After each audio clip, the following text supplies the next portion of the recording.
Bases dropped on a new edition of Soccer Down here. It's a Monday.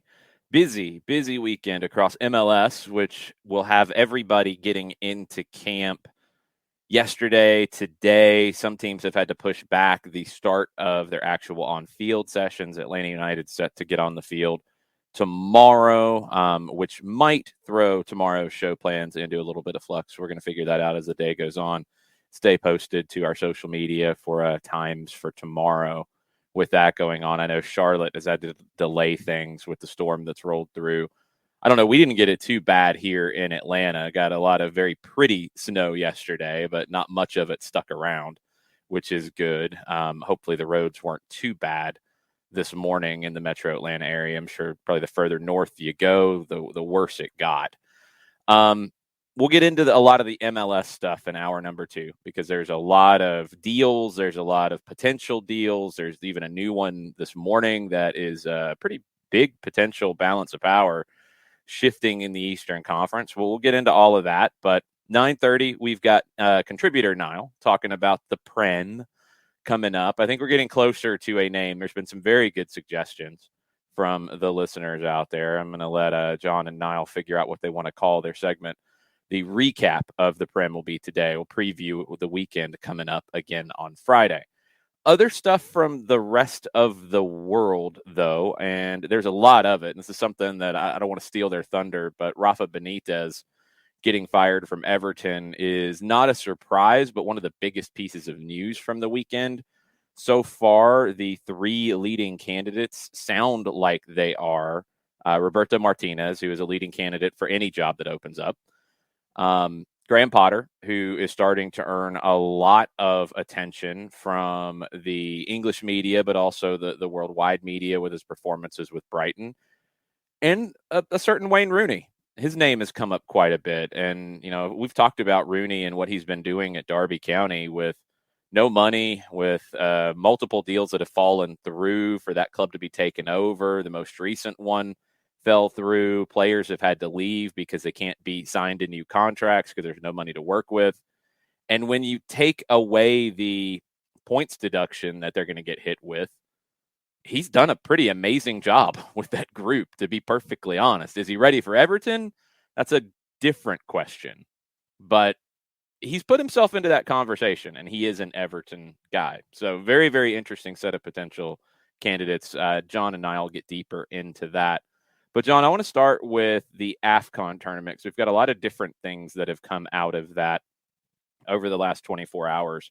Algeria, the defending champs, who had not lost in 35 games, lost to Equatorial Guinea. And now Algeria might not make it out of the group stage.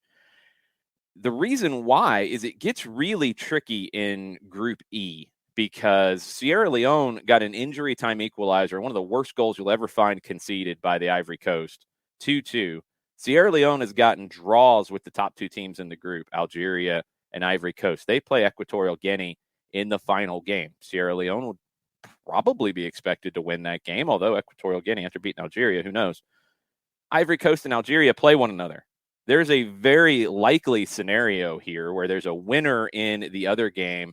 And if Algeria doesn't get a win, they might not be moving on. I had them as my favorite to win the whole thing. And so when you see this round of shocking results so far, and Algeria, you know, they've only scored, actually, they haven't scored any goals so far in the tournament. They've only given up 1, but they haven't scored any. And in this scenario where it is you have to get a win and then hope for other things to figure out where you could go. I mean, this is something that for me was not expected under any circumstance, and it's going to be must-see TV if there's any way that anybody can get a hold of it, on your favorite servers. But for on me, the BN family networks, John. It's not that hard to find. fntz.co/soccer down here. Yes, it's not hard to find. So on the 20th, when you see Algeria and Ivory Coast going at it, it's going to be must-see TV. But yeah, I had Algeria as my favorite from the absolute beginning here. And, just so we know, just going in, Algeria is a slight favorite at a plus 131 in the composite heading into that match. And it's one of the 2 11 o'clock games on the 20th. Yeah, it's the final game of the group stage. So, of course, they're going to be the last time here. And, I mean, there's a scenario where Algeria wins and they don't go through. There's a lot of likely scenarios where that doesn't happen because of that goal difference situation and the goals scored. A 1-0 win is probably not going to be enough for them because that would just pull them even with Ivory Coast. And then you're getting down to goal differential and goals scored. And Ivory Coast will have scored 3, even if they don't score against Algeria. Algeria would be 1 goal scored, 1 goal conceded. They'd be 1-1, 0, but only 1 goal scored. Ivory Coast would be ahead of them. The Equatorial Guinea and Sierra Leone game, Equatorial Guinea's on 3 points with a 0 goal differential, 1 goal scored. Sierra Leone is on 2 points, 2 draws, 0 goal differential, obviously 2 goals scored. So I think Algeria, they're going to have to win, first off, and they're probably going to have to win by multiple goals to turn that goal differential around to the positive, which they just haven't looked likely to do. They have not looked good in this tournament. They looked better than the Ivory Coast situation, trying to close out a win over Sierra Leone. If you haven't seen that last goal that Sierra Leone scored in injury time, oh boy, very, very bad situation. Very, very entertaining game as well. Other news out of AFCON, the referee from the Mali-Tunisia game is being investigated by AFCON chiefs. Need to do that. There's also the talk that he was suffering from heat stroke as well, which has been out there. But as you'll find with stuff around this tournament at times, you're going to hear very conflicting reports back to back. I don't know if he had heat stroke. That would be one explanation for what happened, where he seemingly lost his whole idea of what was going on. But wouldn't you think the fourth official would be helping him with that? I would think they're on headsets. I don't know why that would fall apart. You have to investigate anything else because it was just so crazy. Also, this morning in news from AFCON, Gabon are sending Mario Lemina and Pierre-Emerick Aubameyang back to their respective clubs. Now, couple of elements to this. Aubameyang had something irregular on his last scan. He has recovered from COVID, but there's something irregular. Could be myocarditis, might not be. It's not really clear. They're not going to have him return to play in the group stage. Now, you also have to remember that these are the 2 players who were seen partying before the tournament and then tested positive after their partying. So, lots of stuff with this. And yes, you also still have to remember Aubameyang is not exactly Mr. Popularity at Arsenal these days. So, yeah, good luck with that one. I'm sure that'll go over really easily for everybody concerned. No, there's no updates yet, Coco, on Alphonso Davies and his issue that is potentially myocarditis. He is going to be out of the upcoming World Cup qualifiers, according to the Canadian Soccer Federation, which is not a huge surprise. I think it's going to be a little bit of time before they know more. This stuff is just all very difficult as people are figuring out what the long-term effects can be for some people. And luckily, we haven't heard about this very often at all. I think we have started to hear more about how players have talked about just the difficulties of coming back, and it's been different. Some players, no issues. Some players, yes, they've had issues. These are some of the rare ones where there's been bigger issues, where it could be a longer absence as they return to full fitness or whatever that looks like. So we'll just have to keep an eye on it. But Davies is not expected to be there for the upcoming World Cup qualifiers. Aubameyang, who knows? He's also being linked with moves out of Arsenal, which was happening before this in AFCON. But it's going to be very difficult, I think, to get a deal done until there's more clarity on his health condition. So lots of complications there. Let's get into the rumor and innuendo from Europe because there's a lot of it outside of England. Erling Haaland was interviewed on Norwegian TV after the match, Dortmund's 5-1 win over Freiburg on Friday, and he didn't hold back at all. He seems very frustrated with the talking that is starting to come out of Dortmund. And we've had the quotes that their sporting director and their CEO have been dropping over the last few months, sometimes insinuating there's a release clause, sometimes insinuating there is a handshake, sometimes insinuating they're not going to let him go. Like, it's been very odd and very boisterous as we've gotten later into the season. Well, Erling Haaland seems very frustrated. He said the club have been pressing him to make a decision about his future, and therefore, quote, things will happen now. He said, quote, the last 6 months I have chosen not to say anything out of respect for Dortmund, but now the club has started to press me into making a decision. All I want to do is play football, but they press me about my future, so that means I have to make a decision soon. That is what they want. It means things will happen now. Doesn't sound very happy. Coco, trust me, man, I know. We've been talking about this with Haaland for a long time. It's been stated that he's got a release clause. It's been stated that he doesn't have a release clause. It's been stated that they have a verbal agreement. These are things specifically from Dortmund's front office. It's been ridiculous all the way around. I don't know if there's a release clause or not.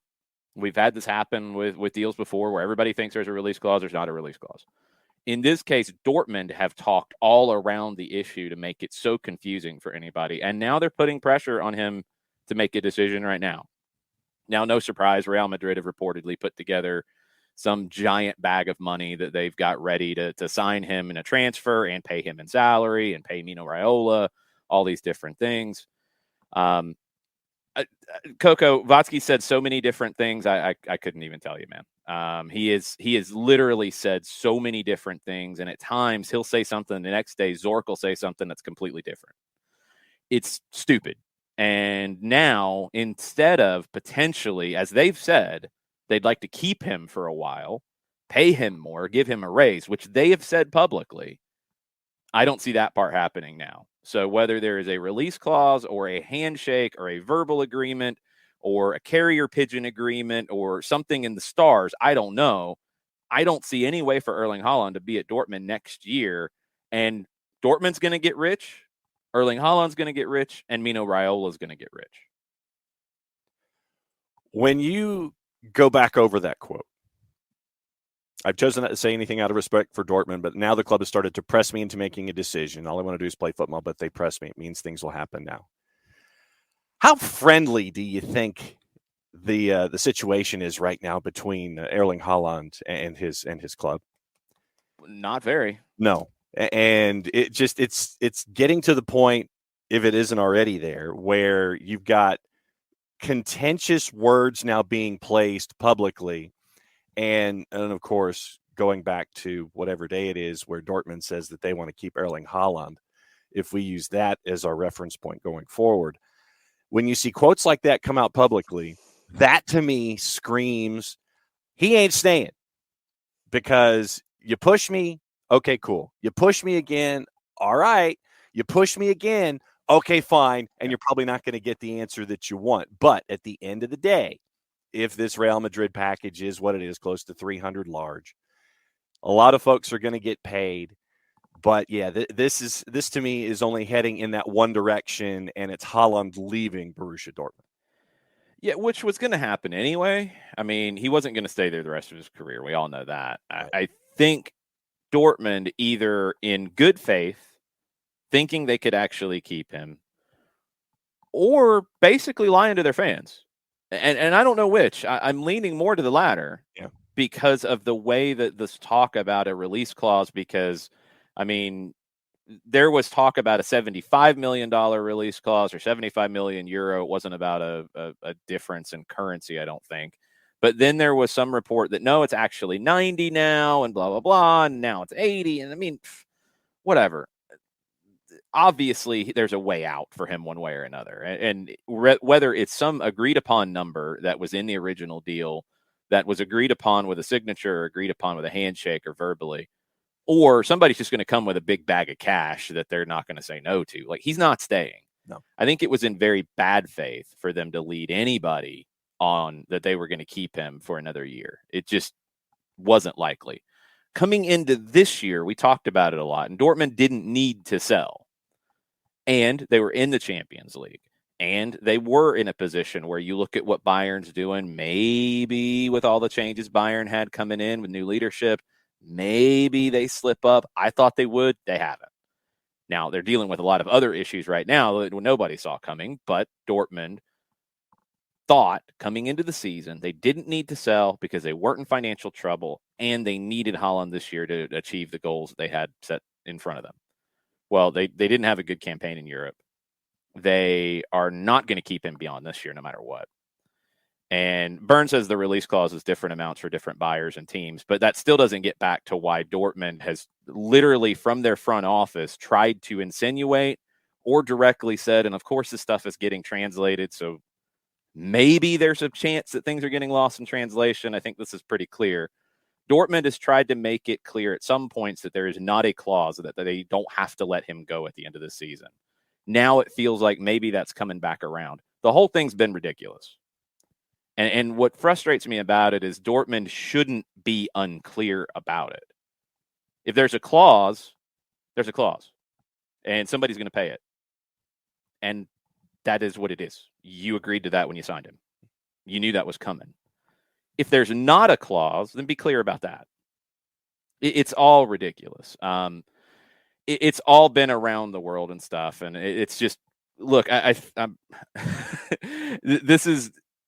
this is where things get funky with all of this. I'm trying to break it down to you guys from what I see that is being reported by reputable outlets. I'm staying away from the junky ones, the 3 letters and 4 letters and those guys. They're not part of this. Even what's our friend's name over? Oh man, I can't remember his name in Germany. There is a tabloid guy in Germany that we have to be careful with. Christian Falk. Okay. He's one you got to be a little careful with. I'm trying to give you the reports of quotes that are coming, and they are all contradictory. A lot of times the contradiction happens when you're getting reports from different people and things are being put in people's mouths. These are direct quotes. These are direct quotes from people that are contradictory and very frustrating, and it shouldn't be that way. He's not going to be there next year, no matter what the situation is. Now, I don't think he's going to be gone in January, but this conversation that was had with Janaj Fjelltoft, who is Norwegian, who was doing this interview for Norwegian television, who I believe is friends with the Haaland family, who maybe was told, hey, you might want to ask. You might give me some answers about this.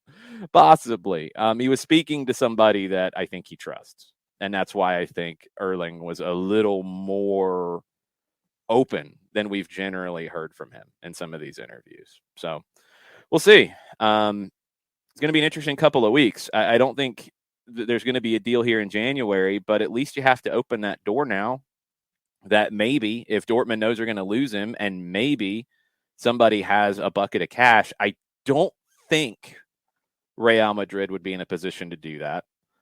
There hasn't been a lot of chatter about the English teams coming in for him, unless this is a little bit of a, hey, come and get me kind of idea. But I don't think they're going to need to do that because Real Madrid has signaled this with everything possible in terms of flags and fireworks and flares that, hey, we're going to spend a lot of money for you and we're going to pair you with Mbappe.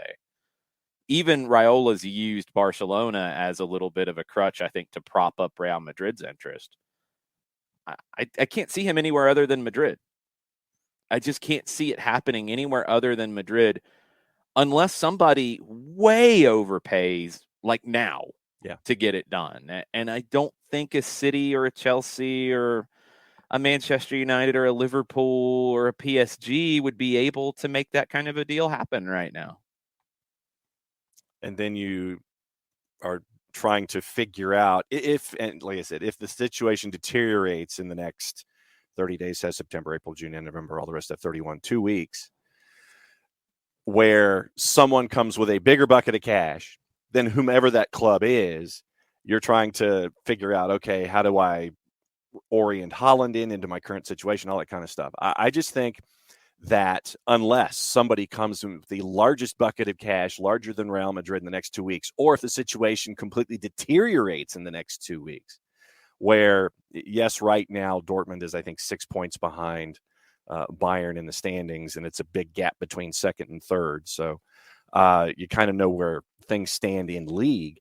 But unless things completely deteriorate in the next 2 weeks, it's going to be must-see TV for a different reason, watching Dortmund toward the end of this year, knowing that Haaland is out the door and how things finish. I don't see the biggest bucket of cash coming in the next 2 weeks, but with this salvo put out there by Haaland about making a decision, I want to see now, obviously, where all of these pieces fit. But yeah, I think it's going to be at the end of the year.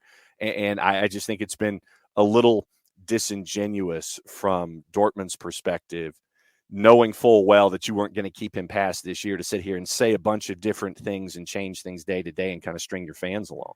Yeah, and look, the fans are smart. They probably know that wasn't going to happen. I don't know how many were led down that road. Although there are some very big differences between your online fans who are having all these deeper conversations and your more casual fans. And I would hope that they were not acting out of bad faith to try to string people along. Their comments really haven't made any sense, and it seems like all of it has kind of frustrated their star striker. And it's going to take a ridiculous amount of money to do it now. I don't see it happening. And then when you get to the point that if there is some kind of a clause and it's just a number that has to be hit, there are multiple clubs that can hit that, and it'll come down to salary. It'll come down to probably how much they got to throw at Mino Raiola, whether above the table or below the table. But I don't think there's anybody else who gets that done outside of Real Madrid. I think that's where he ends up. Couple more on the rumor front before we jump into the weekend in the Prem. Donnie Vanderbik has rejected a loan move to Newcastle. He doesn't want to go there because of their position in the table, according to the Telegraph. Newcastle are making some progress in their attempts to sign 28-year-old center back Diego Carlos of Sevilla. That's been an ongoing one where Sevilla is asking for a whole lot of money, and Newcastle's trying to find that amount of money to be able to hit the magic number. They've got it, just how much do they want to give up for Diego Carlos? It looks like Newcastle is not going to get Sven Botman. Finally, that appears to be completely done. There has been talk in France as well that Newcastle have considered or offered a transfer bid for Keylor Navas from PSG, but PSG doesn't want to let him go. He is also just tested positive for COVID. So when you talk about CONCACAF World Cup qualifiers here coming up, you got to keep an eye on that. In terms of a isolation period, he is probably right on that line. I don't have Costa Rica's schedule in front of me, and I don't know every country's different conversations about coming into the country. That's going to be another element that's coming up, and we'll get into it as the week goes on, as you start to hear more about these national team rosters. The U.S. should have theirs out by the end of the week.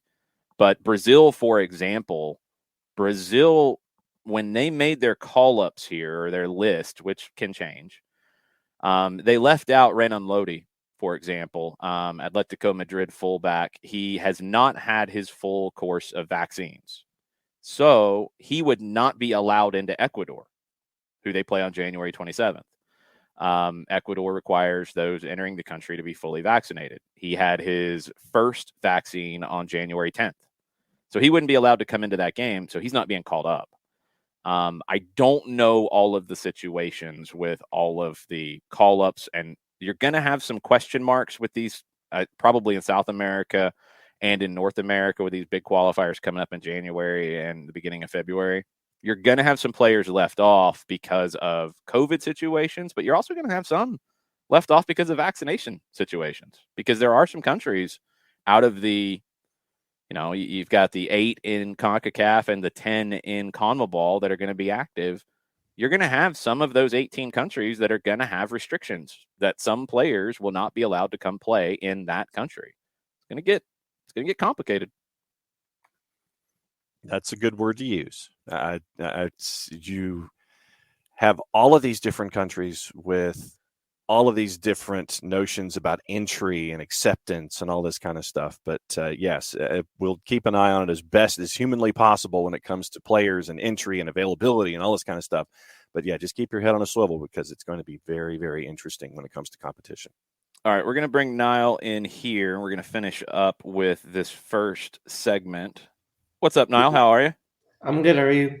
Good, good. I'm going to get your thoughts on Erling Haaland before y'all jump into the Prem. Will asks, if you're Real Madrid, how do you line up with Haaland, Mbappe, Benzema, and Vinicius? Which is definitely a question. There was a conversation at one point that Real Madrid might be okay with Haaland staying at Dortmund another year. And it's hard to tell if that's coming from Dortmund and maybe optimistic or not, because Benzema's been so good right now. Maybe they're not ready to move on yet. Or do they just sell Benzema? What do you think about the latest from Haaland at Dortmund and what he had to say this weekend and what happens next with him? I think I applaud his decision to speak out on it, because he's a player that has done so much for the club. And he, before this, was pretty silent about his contract and about like any rumors between him and his camp. But now it was like, of course, this is something that will be a distraction for him, and also for the team, for Dortmund as well, the entire team, as they are in a title race. And yeah, it seems like there's a lot of confusion, because I feel like one party is saying this and then another party is saying something else. So it kind of I can see why Haaland would be frustrated, because if Dortmund was earlier saying, oh, we want to keep him, we want to have him on a new contract, but then they're like, oh no, we need him to find a new club.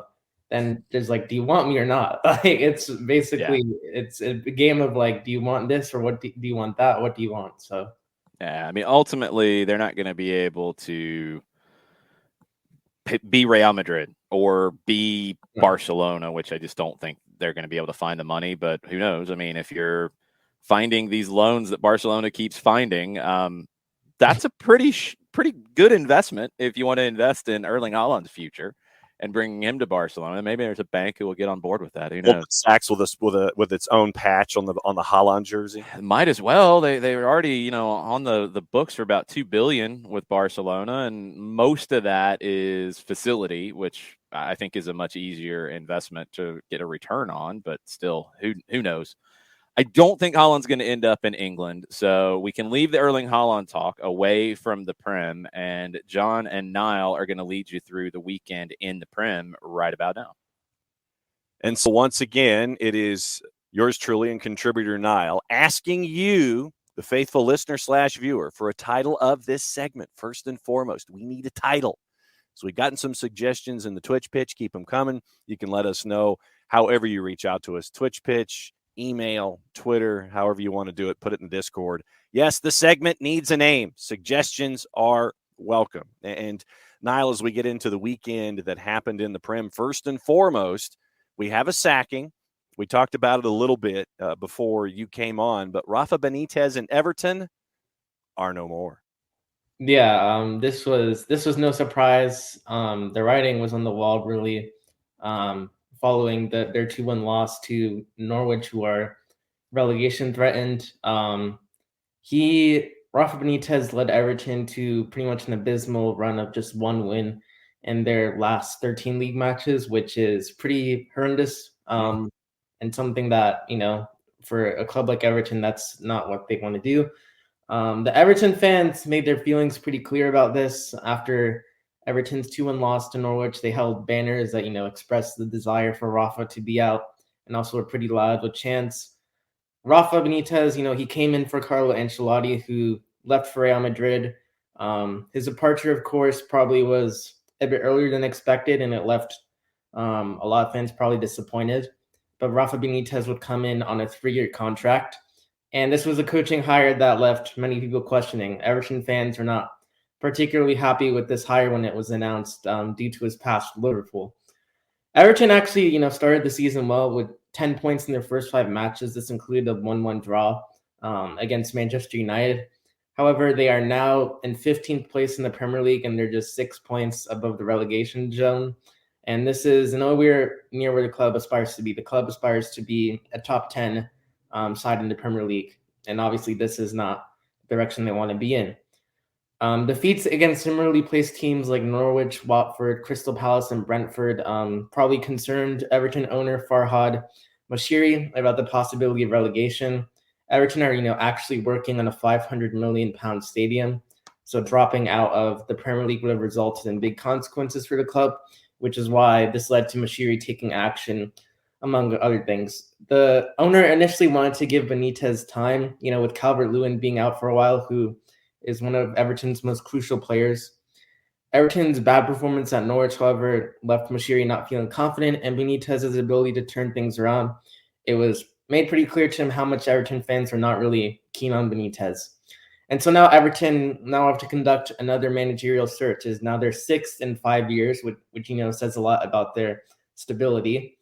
Duncan Ferguson is expected to take over as the interim while the club looks to find a suitable replacement for Benitez. But the question is that should the club be actually trusted with finding a suitable replacement? Because this club seems to have a very much a high lack of stability. Everton was hoping for a sense of stability with Benitez, but that did not come. Everton have now been linked to managers such as Graham Potter at Brighton. Recently, Sky Sports came out and suggested that he's happy at Brighton and he's not really focused in a move to Everton. Wayne Rooney of Derby County, who Wayne is actually happy and focused at Derby, but he would actually find it hard saying no to Everton because of his time there. So that is a possibility. And also Belgian national team manager Roberto Martinez is seen as a front runner. So the club will have to make the right decision here in order to turn things around and put the club back to where it belongs, because this was a situation where the club can't be put in a situation like this again.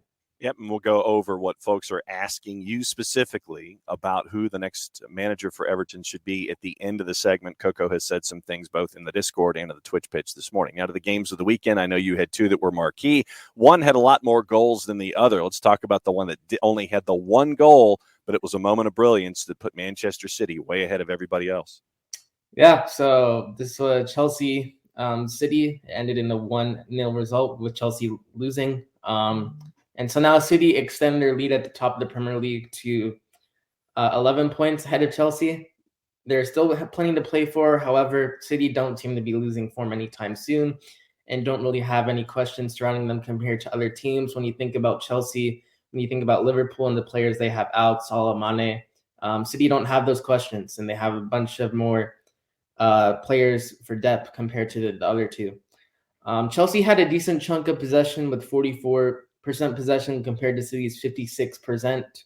However, Chelsea were much more effective in their possession with 6 shots on target, while Chelsea only had 1 shot on target with the amount of possession they had, which is not good enough if you want to try to get 3 points. City struggled to deal with City's press at times. Chelsea would give the ball away a lot due to City's pressure, and this led to Grealish with the chance to capitalize in the 38th minute, but Kepa made a fantastic save.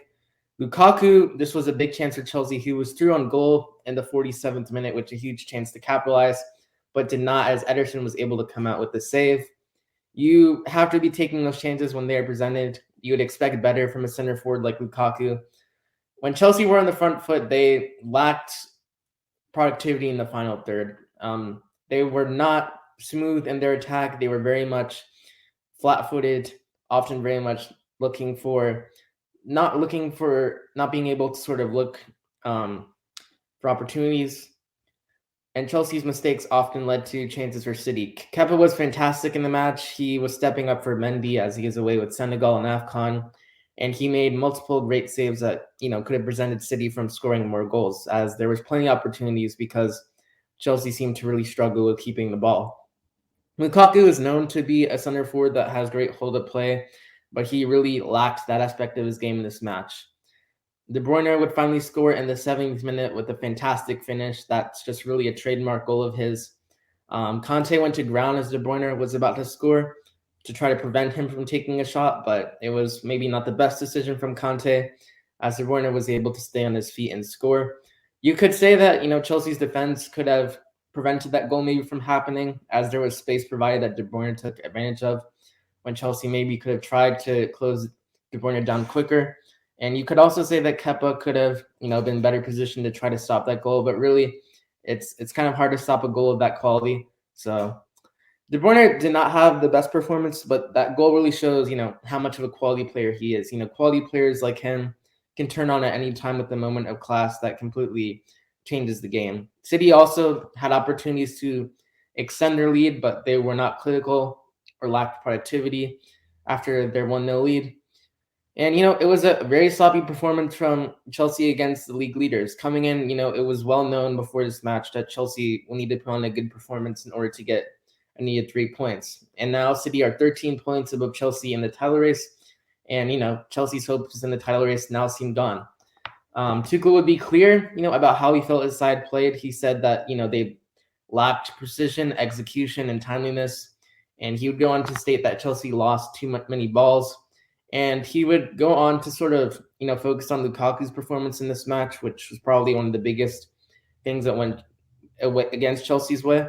And he would say that Lukaku would give up the ball when there were good chances, and he was disappointed that he was not able to take opportunity of the huge chance he had to bring Chelsea back into the match in the 47th minute. So obviously, it's a bunch of disappointment because this was a match where Chelsea needed to win. But now I think they need to sort of shift their focus to a top 4 finish. And let's see if they can do that. Right now, Liverpool with a match in hand, let's say they win it. So the margin in theory could be 8 when everybody's matches are at the same number. But then there was another match that involved a team that was fighting for their lives kind of in that second group. A lot of goals scored and a lot of goals that were taken off the board as well. But Leeds came out with a big win. Now they've won 2 in a row. Yeah, it's a massive result for Leeds, especially in their fight against trying to stay alive in the Premier League. Leeds United would get off to a quick start in the 10th minute. They started the match pretty well. A shot was saved from Fabianski, but the ball was still in play as a pass was picked out to Jack Harrison to score. This was no surprise, as I said, as Leeds started the match well. There was, however, a Dawson with a massive chance to level the match in the 29th minute, but he couldn't put the ball in frame. West Ham would eventually find the equalizer in the 33rd minute as, Bowen would score from a set piece.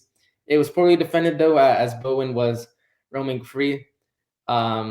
The trademark of bad defensive goals really seemed to be happening in this game. Leeds would then score in the 37th minute off a well-worked set piece and another goal from Jack Harrison. That would be his brace. There was a VAR check for offside, but Kufal played Harrison onside. And it was West Ham this time that were caught defensively as Harrison was unmarked. There was a chance for West Ham to be back on level with Declan Rice making a great run. He had options around him, but he instead attempted to score from a pretty tight angle. And Daniel James would pretty much have the opportunity to end the game for Leeds up in the 48th minute. It was the first half added time before the half minute, but his shot went straight at Fabianski. He would have had another chance in the 50th minute of added time, but that wasn't far away. Fornals, however, would score in the 51st minute with a great finish. It was a brilliant assist from Antonio, and it all started from a giveaway from Leeds. And then Leeds would have another chance to score in the 56th minute from Dallas. And then Jack Harrison would go on and seal the hat trick in the 59th minute. And it was a sloppy giveaway from West Ham. It was a great composure from him and a great assist from Rafinha. And it is the MLS Super Draft product with his first ever senior hat trick. So it was a big moment for him. It was a great free kick attempt from Rafinha in the 61st minute that could have resulted in the goal if it was not denied by the frame. It was a really great shot. Really unlucky that didn't end up being a goal. And then Click scored what would seem to be a 4th goal for Leeds in the 73rd minute. It was a great one from Rafinha to find Click at the far post. The goal was checked for a possible offside from VAR as the ball came off Rodrigo, who was standing in an offside position. So the goal would be marked, but and then Yarmolenko would score in the 81st minute, but the goal was offside. It was a fantastic double save by Meslier. So VAR had to be involved a lot in this match. Crazy match. West Ham would have a chance at the last minute to equalize from a set piece that Leeds seemed to be asleep during. And Bowen was there, and he tries to score with this chance, and with his he tries to score, and he doesn't use his head. He instead tries to score with his chest, and that's a massive chance that goes begging for West Ham, as they would have been able to rescue a point right at the death. It's a disappointing result for West Ham, as they had the chance to extend their place in the top 4 to 3 points, but is instead 3 points dropped. And now West Ham are only 2 points behind Arsenal, and they are currently in danger of being out of the top 4. It was ultimately a poor performance from West Ham, as they were sloppy and they were also very defensively vulnerable. Leeds, I feel like, were the well-deserved winners. They were very clinical and very sharp with their movement. And like I said before, it's a massive, big 3 points from Marcelo Bielsa's men, as they are now 9 points clear off the relegation zone. David Moyes would join the mix of other top managers in the Premier League, such as Jurgen Klopp and Thomas Tuchel, by calling out the Premier League scheduling. And he would suggest that the lack of energy and fatigue from the players was because West Ham had played a midweek match while Leeds was not. I applaud David Moyes for admitting that what he said was a bit of an excuse. However, this is not something that just West Ham are dealing with. Every Premier League club is dealing with this situation of dealing with the Premier League schedule. I get it. It's really hard, especially in a time like COVID, where you don't know how many of your players will get COVID and how that will affect your match plans. But I feel like what Moyes said shows a bit of disrespect to Leeds United and their performance today. Is he suggesting that if West Ham did not play a midweek game, they would have won the match? Regardless of the scheduling, these matches are matches that you need to win if you want to be in the top 4. And David Moyes and West Ham only have to look at themselves with their performance when they were ultimately second best. So then, quick question before we get into the question of the week from Coco having to do with Everton. Where do you fall on the side of the Arsenal-Spurs discussion, where Spurs were less than happy about how the match with Arsenal came to now be postponed and is now on the postponed pile? Are you on the Arsenal side, or are you on the Spurs side, where now you've got a dangerous precedent set with Arsenal sitting there saying, well, because of AFCON and COVID and injuries, we don't have a side for this match? They've set a dangerous precedent. Where do you fall here? This is interesting because it's very hard for me to pick a side here. Tottenham, I feel like did make a great point when they were talking about how they were disqualified from the European Conference League after a significant number of COVID cases. They had to reschedule a fixture, and their application to move their Leicester fixture was not approved. I think it makes a realistic point as to teams taking advantage of this whole COVID Premier League scheduling. I feel like I might have to be on Tottenham's side here, because even if Arsenal did not have that many players, they still could have. They had a U23 match the day before. Yeah. They could have played like their younger kids, and they could have brought other people in from the lower ranks to play. Just because you don't have important players, that doesn't mean like you can't just postpone the game. Like, oh, okay, we're obviously going to lose, so we're just going to postpone our game. So I feel like, they postponed it because they wanted to have players such as Saka and Saka back, and I feel like that's just sort of taking advantage of the COVID postponement rule. So I feel like I'd have to be on Tottenham's side here. Right there with you. Now, question of the day comes to us having to do with the sacking of Rafa Benitez. You've mentioned Roberto Martinez, who says he's interested, but it's got to be in the right timetable for him to possibly come back to Everton. Graham Potter, Wayne Rooney, Frank Lampard's name has even been mentioned. And Coco basically says to you, tell me all the reasons that Rooney is coming, but you had another name on your list. Yeah, I did. And this is a name that probably is further down some people's list, but I'm going to probably give an explanation as to why he should be considered. Paulo Fonseca. This is a guy that he's been linked with jobs in the past, but he is not yet been with a job with Europe yet. So Paulo Fonseca, he's won 3 titles with Shakhtar in his 3 seasons there. The more impressive thing for me was he helped rebuild a Roma side that missed out on the UCL almost a year after they reached the semifinals. He led Roma to 5th in 2019-20 season before reaching the Europa League semifinal the season before. I like Fonseca's style of play. I feel like it would be something that it would suit Everton. It's very much possession based. He likes his sides to be courageous on the ball. He wants to win the ball and attack quickly. I think, bringing Fonseca, it would be a massive statement of intent from Everton, and it would give the fans something to cheer for. Like, Everton should not be a defensively minded side, and I feel like that's something Rafa wanted to implement. But in Everton, there should be more of an attacking side. They have talent, so I feel like Fonseca would be the right man for the job. There's a great article from The Athletic that talks about how he rebuilt Roma. If you want to know more about him, there's plenty of other material on him as well. And so for me, that's why I feel like he would be the right hire. And a lot of folks, Tom Cato on the Twitch pitch says that Fonseca is a good shout for Everton. Airborne DJ Tom Russo says absolutely no to Rooney. He says he's not ready. Emilio Corsi says he'll take Fonseca. So it looks like you've stirred the pot here a little bit. Yeah, I mean, like, I'm surprised I'm surprised European clubs have not approached him. I mean, he's not with the European job already as of now. I feel like he's even a manager that maybe Newcastle should have considered before they hired Eddie Howe.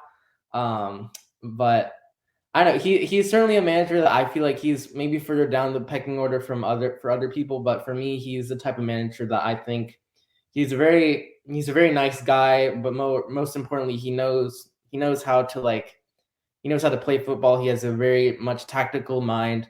Very smart, knows how his teams want to play. He wants to play exciting football, and that's something that I think Everton fans would want. So Jason, contributor Niall has brought Paulo Fonseca to the table for a possibility for Everton. I don't know why his name isn't coming up more often. I don't understand it. I'm starting to honestly wonder if there's a reason, because we know he was linked here. We know he was involved in an interview process here in Atlanta. He opted not to take that job to see what opportunities were there for him in Europe. He's been close in multiple places, but he hasn't been hired. And I don't know why that is, because when you do the research on him and you look at his game model and you look at how he wants to play, I think he fits what Everton, reportedly wants, and a lot of the complaints that I've seen about playing style and things like that. I think he fits what they want to be. And he feels like the right kind of manager at that level, to where, yeah, he wasn't bad at Roma when they were in financial turmoil. He can walk into Everton and I think do a really good job and right the ship. I think he's a better option than Roberto Martinez, who, depending on who you talk to, like, Martinez gets linked with every job that opens up. There are also people who think he's way overblown as a manager. Honestly, I think the truth's probably somewhere in the middle. He hasn't done badly for Belgium, but he hasn't won with all of that talent. I thought he did a great job keeping Wigan up as long as he did, but that's a very different kind of job. And when he was at Everton before, he was there. I think Fonseca's got more upside than that. I think Graham Potter's a really interesting one. I like what Potter has done. I think he wants to play a more attacking style. I don't think he's had the pieces to really be able to do it, but I think that's where he wants to be. This would be a big step for him if he's able to make that jump up. Fonseca's showed more than Potter has at a bigger club, but still he's I think more fitting of the Everton job. Rooney's the wild card, and I understand the concerns about it's too early for him. I get that.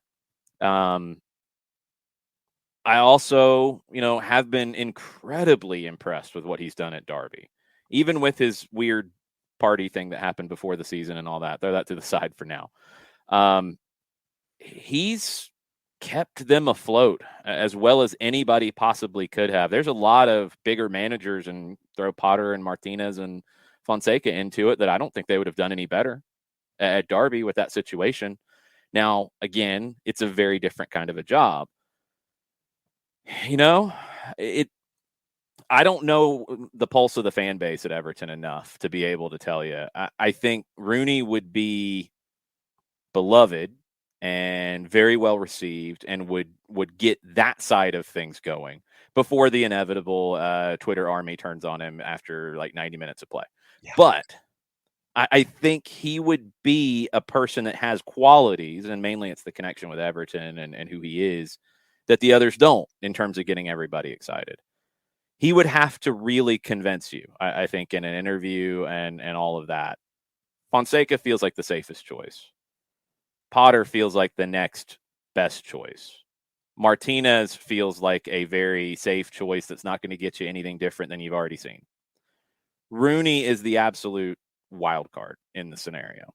And I don't know if I would have the guts to pull that trigger right now. If I was making the decision at Everton, I would go to Fonseca or Potter.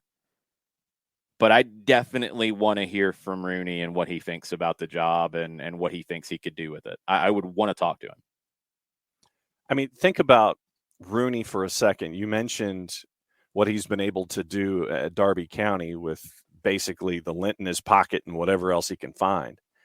They're working on a 21-point penalty for financial issues. They're not even last in the table right now. They're now next to last because they're unbeaten in their last 5. But if you were to take that 21 points and add it back into where they are, they're mid-table.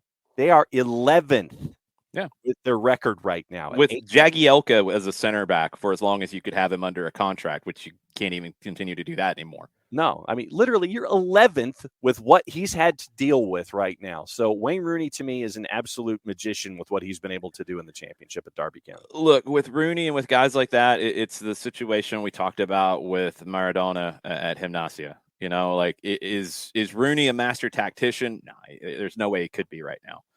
I'm assuming he'd have people around him who would be good in that scenario, and that's fine.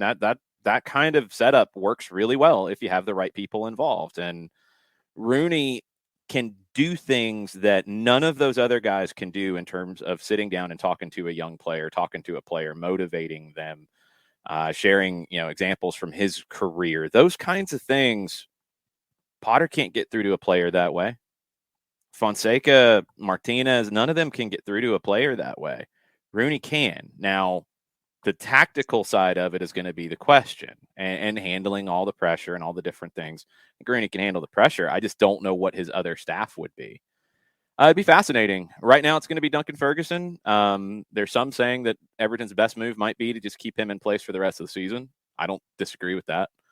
That would be the smartest play, and see what's there in the summer where there could be more options available to you and you don't have to rush into it. And honestly, it gives you more time to evaluate Rooney. I would probably be good with that as the initial move, is just, keep Duncan in place for the rest of the year, because I don't think he's going to get them relegated. I think he'll keep them up. So that's the most important thing right now is turn that ship around. And I think Ferguson will be able to do that. And then maybe you'll have more clarity by the time you get to the summer. What do you think, Niall? Hang on to Big Dunk for the rest of the year, or do you want to pull the trigger on somebody now?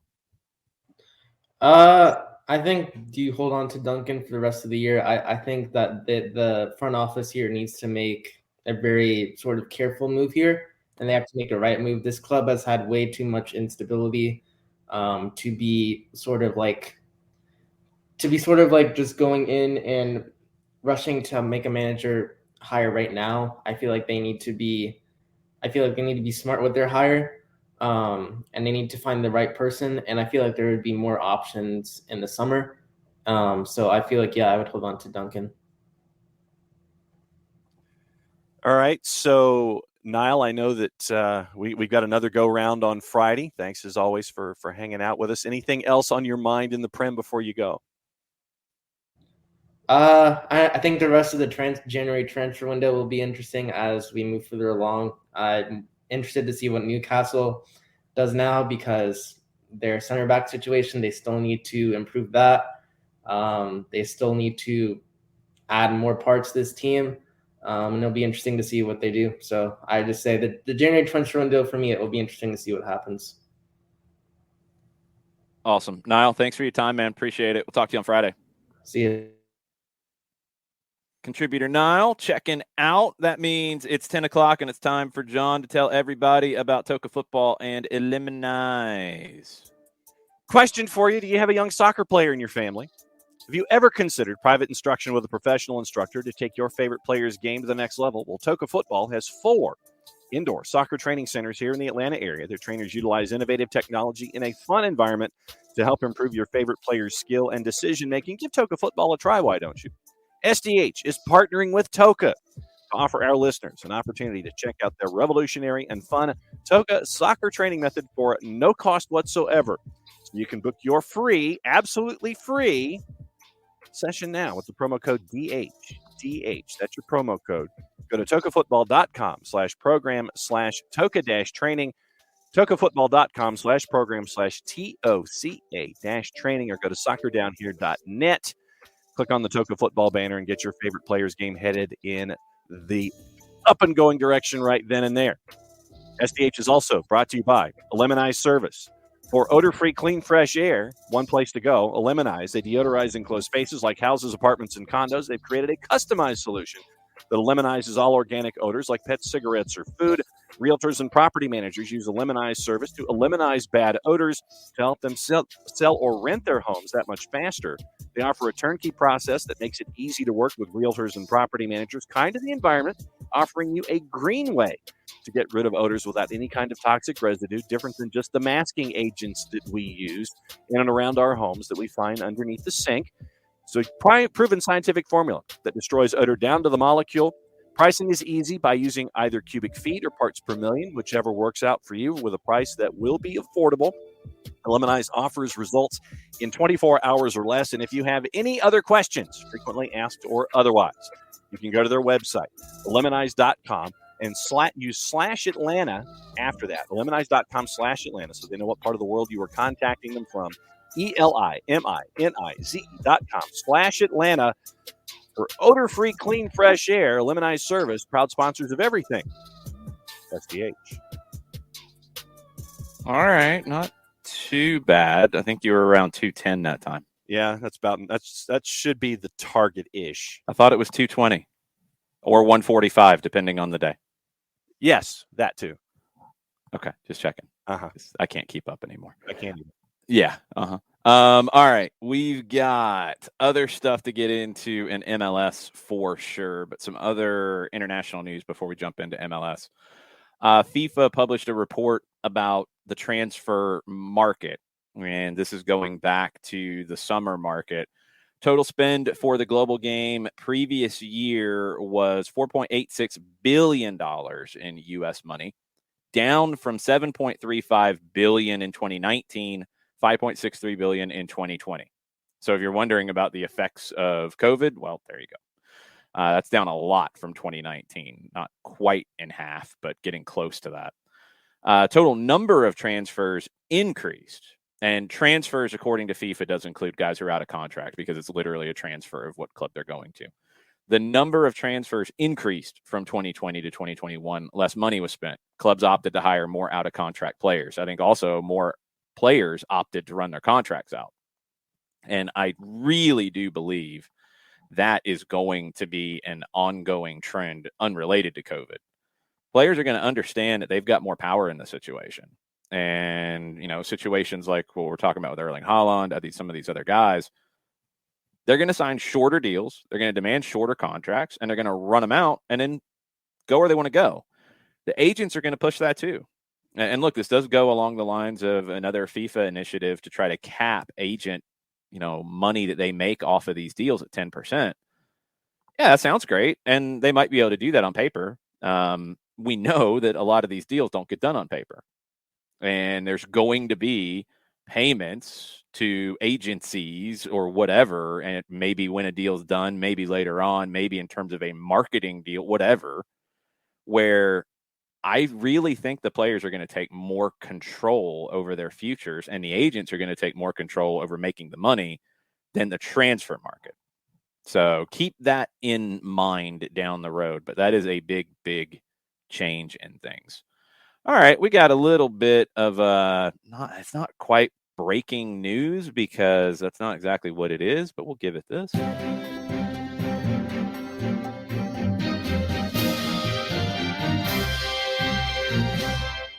So we've talked about Internacional of Porto Alegre in Brazil being interested in Ezequiel Barco and Brian Rodriguez of LAFC. Well, now, according to Cesar Luis Merlo, Flamengo have gotten into this fight. Already talks with Atlanta United. According to Cesar Luis Merlo, Flamengo is considering making an offer in the coming days. So, to clarify where things stand with these two, Inter, according to Merlo, has made an offer of a 1-year loan with an option to buy. Flamengo is talking with Atlanta United, according to Cesar Luis Merlo. I have no confirmation of that. Merlo is reporting that there is talking going on, but there has not been an offer made from Flamengo.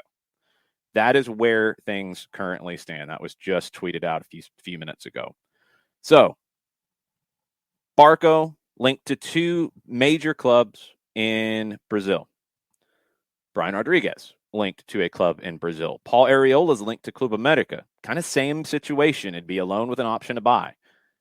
MLS has generally stayed out of these kinds of moves that we've seen a lot of other clubs worldwide make, where you sign a guy and before a deal gets done, and maybe some of this is down to the COVID situations too, where clubs are not as willing to be as speculative in their transfer purchases, and they want a little bit of a sample before they buy.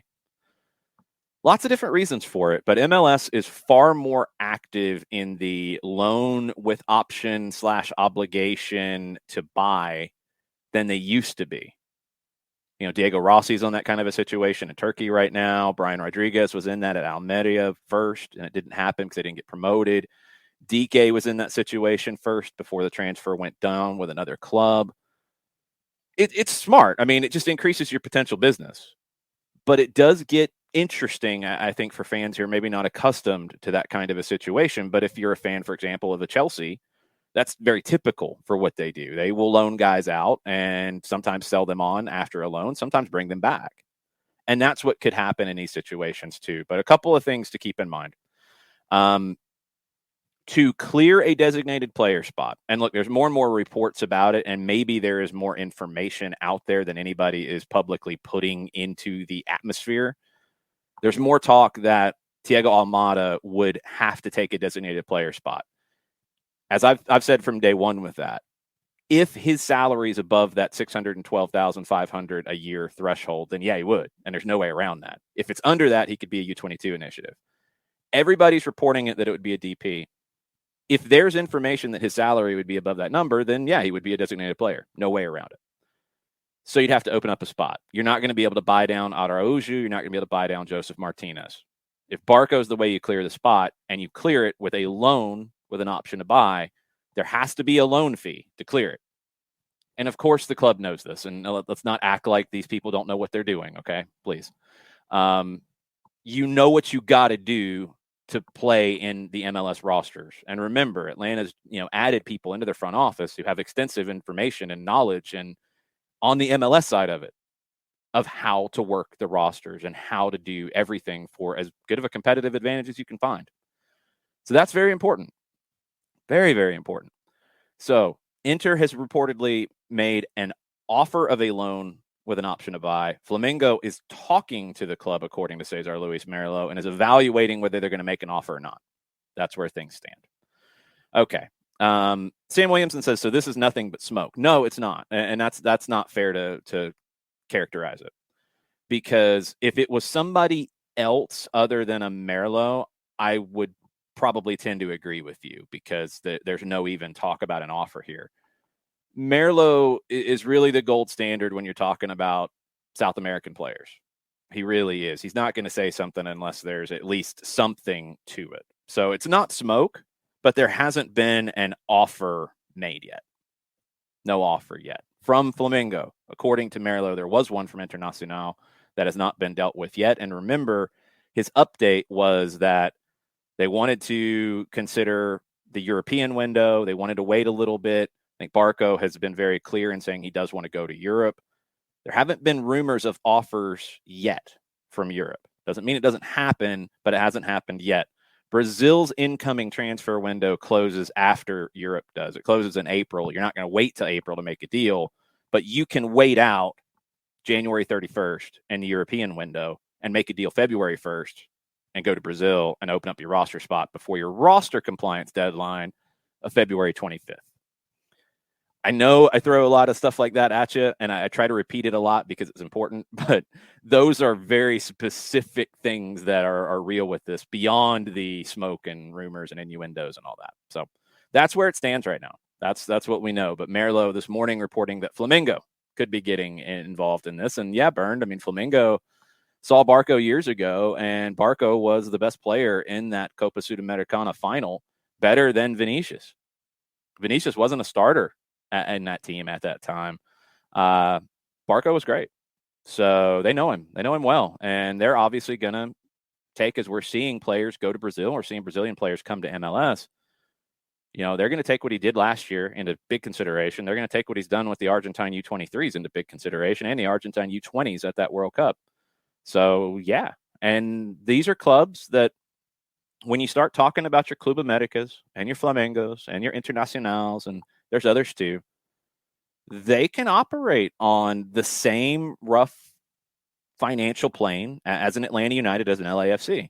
In some cases, a little bit higher. In some cases, a little bit lower. But yeah, you can move guys like this with these kinds of clubs. It's absolutely doable. Of course, you want to go to Europe, I think, if you're, your first choice, if you get the right offer. But, if it's Beerschot coming to you from Belgium and offering a little bit of money, or going to Flamengo or Internacional, you should go to Flamengo or Internacional. I'm sorry, you should.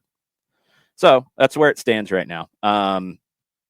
Okay, a lot of talk about what the lineup looks like. I'm not even going to get into that until we know what the roster looks like, because that's a waste of time at this point, because there's a lot of different configurations where you can fit everybody you want to fit into. Don't get hung up on formations and shapes. Please don't. Please don't. It's not as important as you might think it is. Some other things from the rest of the world before we jump back into MLS. FIFA have announced that all yellow cards received during the World Cup qualification groups in Europe. Remember, UEFA's got a playoff coming up here for World Cup qualification. All the yellows are wiped away. So guys like Donnarumma and Barella from Italy are no longer at risk of suspension for the potential final of the playoff. So there was concern that if they got a yellow in the first leg or first game against North Macedonia, it's not a leg, that they lose that, they're out. If they win that, they go on, that they'd be suspended for the final. That's not going to be the case anymore. UEFA had requested it. FIFA agreed. That is done. That is big. That is very big. Anthony Martial, big situation from the weekend. He is being linked with Juventus. He has been linked with Newcastle and Tottenham, although those approaches have been turned down reportedly, according to Fabrizio Romano. Barcelona and Sevilla and Juventus appear to be the three options for Martial to leave. Manchester United wants the full salary covered and a loan fee. As we've heard from Ralf Rangnick, he doesn't want to let him go. I don't know how that's going to play over. I don't know. Borussia Mönchengladbach is linked with a couple of players leaving. Dennis Zakaria is linked to Manchester United, and Mönchengladbach would reportedly be open to selling, according to Kicker. And Matthias Ginter is linked to two English clubs unnamed at this stage. So Gladbach could be a selling club right now. Barcelona could be a gifting club because they'd like to see Ousmane Dembele leave. Manchester United, Juventus, Chelsea, Bayern are all linked, according to Sport, in Barcelona for Dembele to leave now. They probably wouldn't take a whole lot of money to make that happen. He's out of contract in the summer, so he'd have to sign a new contract with where he's going. And if they want him now, they'd have to give Barcelona something, and anything would be good for Barcelona right now. So, yeah. The Haaland saga is going to get all the attention. Dusan Vlahovic is going to get some attention, and he probably should get a little bit more. Arsenal pushing to try to get him now. It's all about how the money's going to get structured and how much Fiorentina wants. Fiorentina wants to move him now because they don't want to let him get to the end of the summer. They want to make as much as possible now. The club does. Vlahovic wants to stay for the rest of the season at Fiorentina. He's got one more year on his contract after it, so he's not running out in the summer, but he wants to stay for the rest of the season. Fiorentina wants to sell now, but they also want a big upfront amount of money right now. So Fiorentina is really in the driver's seat here. If they get that big offer right now, they'll do it, even if Vlahovic wants to stay. But if they don't get that big offer, they can do it in the summer. They don't have to do it right now. So they're in a really good situation. Juventus and Tottenham are both linked as well, but Arsenal's been the deepest one into it. They're ready to make a big offer. They got to convince Vlahovic to accept the offer right now, which that convincing would probably be done with a lot of cash. That's how it generally works. Juve now want Thomas Partey in any deal involving Arthur Melo that Juventus and Arsenal have been talking about. There's been rumors about money. There's been rumors about different players. Now Juve, reportedly, according to Sky Sports Italia, wants Thomas Partey in that deal. Ronald Araujo of Barcelona, Uruguayan defender. He's interesting. Manchester United, Liverpool, and Chelsea. That sounds like standard boilerplate of, yes, we want him to go to England and sell him for a lot of money. Yes, let's link those clubs. That's from Marca in Spain. So I'm not quite sure on that. He is stalling on a new deal with Barcelona, and he would go for a good bit of money. So, yeah, I could see them selling him, but I don't know if those clubs are specifically really all that interested. Paulo Dybala, the situation's getting really weird. Had agreed to a deal with Juve.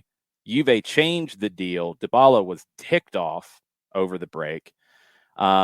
He scored over the weekend, didn't celebrate, glaring at the Juventus directors in the stands instead. That's always a good sign.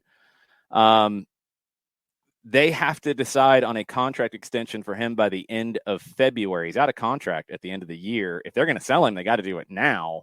Doesn't seem like they're interested in it because they haven't been able to add another striker that they want.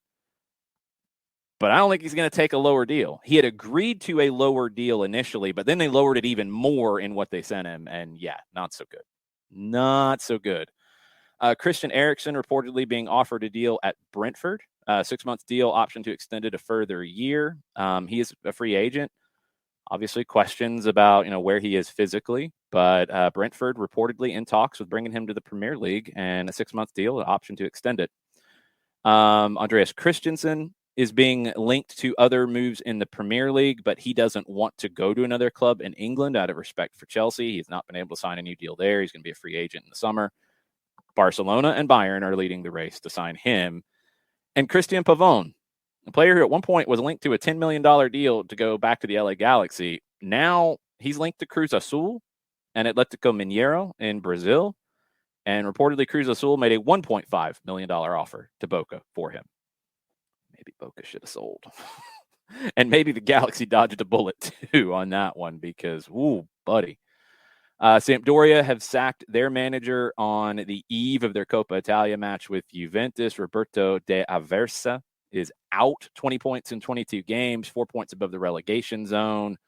Marco Giampaolo is linked with a return to Sampdoria. We'll talk to Nick about that on Soccer Over There tonight. Real Madrid won their 12th Spanish Super Cup. Not a huge shock. They beat Athletic Club of Bilbao in that match. The Copa del Rey game with Real Betis and Sevilla, if you haven't seen this, player was hit with an object thrown from the stands. Sevilla, not happy that the game was being restarted the next day behind closed doors. They wanted their player to be able to finish the game. Now, we don't know what the injury is, but he was not available the next day to continue playing. Was taken to a hospital, diagnosed with traumatic brain injury. That and Spanish media, when they talk about injuries, they can go into very specific medical terms, which is accurate, but sounds a lot worse than it is. He was hit with an object from the stands. He could have a concussion. You get hit with something from the stands. Yeah, you could have a concussion. That would qualify as a traumatic brain injury. He's at home under observation for at least 24 hours to check if he experiences further symptoms. That sounds like concussion concerns. Now, when the match was replayed, or finished is a better way to put it, because it wasn't replayed, it was finished. Betis won. And if you've not seen the incidents afterwards with Mexican international Andres Guardado, it's pretty disgusting, to be honest. Guardado mocked being hit with something. He kind of half tossed a water bottle and hit himself in the head and fell down, mocking Sevilla in that. Now, that's a nasty rivalry between Sevilla and Betis. Obviously, you're getting stuff thrown from the stands. But Guardado doing that's awful. And I didn't think he was that kind of a individual at all. That's not right at all. Total mess. There were claims that Betis was claiming that the incident was being exaggerated. Just a mess. John, what else did you see about this thing? Now, after and looking at and it was after the incident happened after a tremendous Olympico corner. Mm-hmm. And all the players are working their way back toward the center. And literally you see, and ESPN FC has it on their YouTube channel and it's out there. It looked like it was a rod that was about an inch in diameter that was thrown from the stands. And it looked like, it was probably 2 feet long. And it hit the player in the back of the head. And you saw the chaos that was there. And then after the match, you see, Lopetegui sitting there saying that the focus needed to be on the player. He couldn't play, felt dizzy, seems, and this is Lopetegui. Of Sevilla. Yeah, Lopetegui of Sevilla. He says, it seems absolutely deplorable to me that colleagues would make these kinds of comments. It really bothers me that they would exaggerate the Lopetegui slamming the Betis player's claims that the injury was being exaggerated. And so it seems deplorable to me that colleagues would make these kinds of comments. It really bothers me. Either condemn the incident or don't. Joan Jordan, the player, wasn't on the field yesterday for the match. Didn't throw the pole, didn't suspend the game. That's reality. Manuel Pellegrini was unhappy with how the situation was handled. And I give Pellegrini a lot of credit for how he addressed it. And this is the direct quote. I'm happy to be in the next round, but it feels bitter too. I think a lot of harm has been done by one idiot. I don't know if a plastic tube can cause so much damage, but there has to be an investigation. Football was greatly harmed on other occasions. Games haven't been suspended in these cases. If everything had been managed better, the game could have been played with fans in the stands. But I give Pellegrini a lot of credit for addressing. I don't like that comment. No? I don't like the comment about the questioning if the thing thrown could do that kind of damage. He should have left that out. Oh, I was specifically saying I think a lot of harm. That's fine. That's fine. But I can say something nice and drop a little nugget in there to twist it the way I want. And that's what he did. Yeah. So the rest of it's nice, but he did question if the player was really hurt as much as he did. It's not acceptable. And that's the thing. Like Byrne says, the pole/pipe that was thrown at him super dangerous. I mean, you don't know what's going to be thrown. I mean, anything that's thrown from the stands, you've got to, I think, be harsher about these things. And look, Betis benefited from one of their fans throwing something at a player who couldn't finish the match. That's messed up. That's absolutely messed up. And for Guardado to do what he did after the game, that's deplorable. I'm sorry. It's disgusting. That's incredibly disrespectful from somebody who's been a great professional in his career. I was shocked to see that was him doing that. Spain, you're no better than France right now. And the French league's had all kinds of issues with this kind of stuff. This is awful. And it can't be in any way allowed to fester because you're going to see copycats. I really fear, after we've seen all this nonsense, I really fear that you're going to see stuff thrown from the stands in MLS this year. Yeah. I really fear that you're going to see more of it than you already have, because you've seen it before, but I really fear it's going to go up a notch, because now it's happening more and more, and it can't be in any way considered acceptable, and it can't be in any way questioned by a manager in that. Trust me, I know people. There's already been things thrown. I'm saying it gets worse. I'm worried that it will, because we're seeing more incidents with bad fan behavior worldwide in all sports and the U.S. as well. It's a mess, and I'm not cool with Pellegrini acting like, well, I don't know if it could have caused that much damage. That has nothing to do with it, and that's what was being said by Lopetegui. That's why he said what he said of, you condemn it or don't condemn it. Like, it has nothing to do with your medical opinion on if somebody's really injured enough for it to be bad. No, it's bad. It was something thrown from the stands. Yes. It's bad, period. You throw a plastic water bottle with water in it hard enough and from far enough away and hit somebody with it, you can give them a concussion. Mm-hmm. I got a concussion from getting hit in the back of the head with a ball. Like, look, if I was in a game, I got hit in the head with a ball and had a concussion, I know what I'm doing. somebody chucks something at me from the stands and I get hit in the head and have a concussion, I'm going to be pretty upset about that.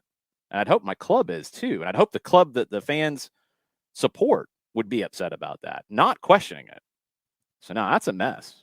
That's an absolute mess. I mean, it happened yesterday in Dallas. At the end of the Cowboys game, you're seeing stuff being thrown from the stands. And one of the Cowboys players actually saw the water bottle coming, took his helmet, and deflected the water bottle away from him with the helmet. It's just being accepted more. And the way it gets accepted more is when managers say things like what Pellegrini did about, well, I don't know if it could have really done that much to it. Yeah, it could have. Yeah. None of it's acceptable. Mm-hmm. Throwing a plastic cup of beer at somebody's not acceptable. Throwing something harder than that obviously shouldn't be more or less acceptable. Nothing's acceptable. Stop. And it's got to be handled clearly. When this stuff happens, you're going to have to get to a situation where governing bodies are going to have to make decisions about, okay, are we going to throw games out if the Betis fans throw something at Sevilla players in a game? Or are we going to throw Betis out of the competition? Are we going to forfeit the game in favor of the opposition? You're going to have to do something a lot harder than you have been, because it's not stopping. It's getting worse, and it's happening in more places. So we'll see. We'll see where it goes. MLS updates from the weekend, because we got a bunch of them in terms of deals and not deals. Just absurd. Carlos Salcedo. This deal with Salcedo going from Tigres to Toronto for Jefferson Soteldo, and I don't know if there's anything else to it or if it's just a straight-up player swap. Looks like it's going to happen. Salcedo, said on his Twitter account, basically, like it was the last dance over the weekend with Tigres. He did play over the weekend. Luke Singh, who is a player for Toronto, said it's a massive move because it's a Bob Bradley move, in my opinion, when he was asked about it. And he's really kind of started to put his mark on the club. In the past, we saw a lot of offensive weapons come in, but we never really saw a defensive stalwart like a Carlos Salcedo come in. Salcedo's been great when he went back to Liga MX and won the title with Tigres in 2019. He's been outstanding. He was in MLS with RSL in 2013 and 14, bounced around a little bit, but he's been in great form lately. That is a huge move for them defensively. Huge move. Now, he would be a designated player, which I was not necessarily expecting them to bring in a defensive designated player. They will open up a spot. So their designated players at that stage would be Insigne, Salcedo, and Pozuelo. But then they have Josie Altidore, and they got to clear that. And then they've been linked to Belotti and these other guys, which now I'm starting to wonder how you can make these moves happen. Not quite sure where this goes, but keep an eye on the rest of Toronto's rebuild. Nico Moreno, our good friend, reporting that Joao Paulo has come to terms with Seattle. They've gotten that deal done. Raul Ruiz-Diaz would be the next one. So Joao Paulo through 2024 is going to be the deal. He was under contract, but he is going to get extended now. Diego Chara has been extended. 3-year extension in Portland. He's 35 right now. He doesn't look like he's 35 the way he plays. 12th season with Portland, 310 matches played with the Timbers. He is on a 3-year extension through 2024. Club announced on Friday. This was the biggest one this morning that I hadn't heard anything about until now. Michael Bradley signed a new deal to be TAM. Yeah, he's a TAM. That's been there for a while. He hasn't been a DP for at least a year, maybe 2, but at least 1 year. So yeah, nothing to worry about there. Kasper Szpilko, he gave an interview in the Polish media and said that the Chicago Fire have an offer on the table for him. And there have also been offers from Europe, and Janusz Michalek included, checking through his sources, obviously with his Polish contacts. He does a lot of Polish television, as well as his work with ESPN and SiriusXM FC, that Augsburg was reportedly an option for Szpilko before they signed Ricardo Pepi. Szpilko said that Philadelphia is deciding what to do here. His production dropped off a little bit. I think as Philadelphia has changed to being less of a team that wants to play with the ball, Szpilko is not as effective. I wouldn't be surprised if they move him here. I wouldn't be surprised at all if they move him, because I think they can go get a different kind of forward who can maybe be more effective in the way that they have transitioned. Sporting Kansas City did this too, and we're going to get into it with Charlotte here in a minute because Miguel Angel Ramirez spoke to the media up in Charlotte this morning. The idea of a game model, and it's something that Gonzalo Pineda has talked about, Gabriel Heinz had talked about it when he came in, Tata Martino talked about it back in the day. I think the managers who are thinking bigger picture about philosophy and style of play, beyond tactics are temporary. Your game model is permanent. Philadelphia and Kansas City have both kind of gone through transitions of their game model over the last few years. Kansas City, go back to the Dom Dwyer deal when they traded him to Orlando. They were in the process of becoming more of a team that wanted the ball than being more of a direct team. Dwyer fit them before. He didn't fit them when they made that move. They fleeced Orlando in that move for what Dwyer was able to do there. And since he hasn't been very good. He was a great fit for Kansas City before. He wasn't a fit for where Kansas City was going. Now they replaced him finally with Pulido, and then they've had awful luck with injuries with him. But they struggled to replace him, but they had a very specific idea in mind. Go back to Philadelphia. We've watched them under Jim Curtin these last couple of years, and I'm sure, Ernst Tanner is having a hand in this, but also Curtin's talked about his coaching evolution in interviews. So he did a great interview with the Coach's Voice, which is a great outlet to check for their interviews with coaches and deep dives into tactics. And he's talked about how he studied the Red Bull idea and model and way of playing and how he's kind of doing his own version of it. And he talked about how he's talked to Jesse Marsh a ton about that, and they're good friends. So Philadelphia has went the other way. Kansas City went from being more direct to wanting the ball. The pressing element wasn't really it, but it was the way they would attack.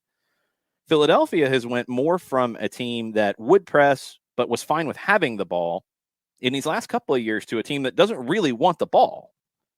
I don't think Shabilko's a prototypical pressing forward. So I think where he was great, and now he's still good, but I don't think he's as good of a fit for them in the long term as they've transitioned their game model. So it feels like the time to make the move. It really feels a lot like the Dwyer move from Kansas City at that time, where they were changing the way that they played. You had a player who fit how they used to play more than they play currently. Now's the time to make that move. If Chicago offers it, and this is where you get into the MLS situation of, Chicago offers 1 to 1.5 in allocation money, that might be worth more to Philadelphia than 2 or 3 million from a Bundesliga club or a club in Eastern Europe. They might take the deal with Chicago.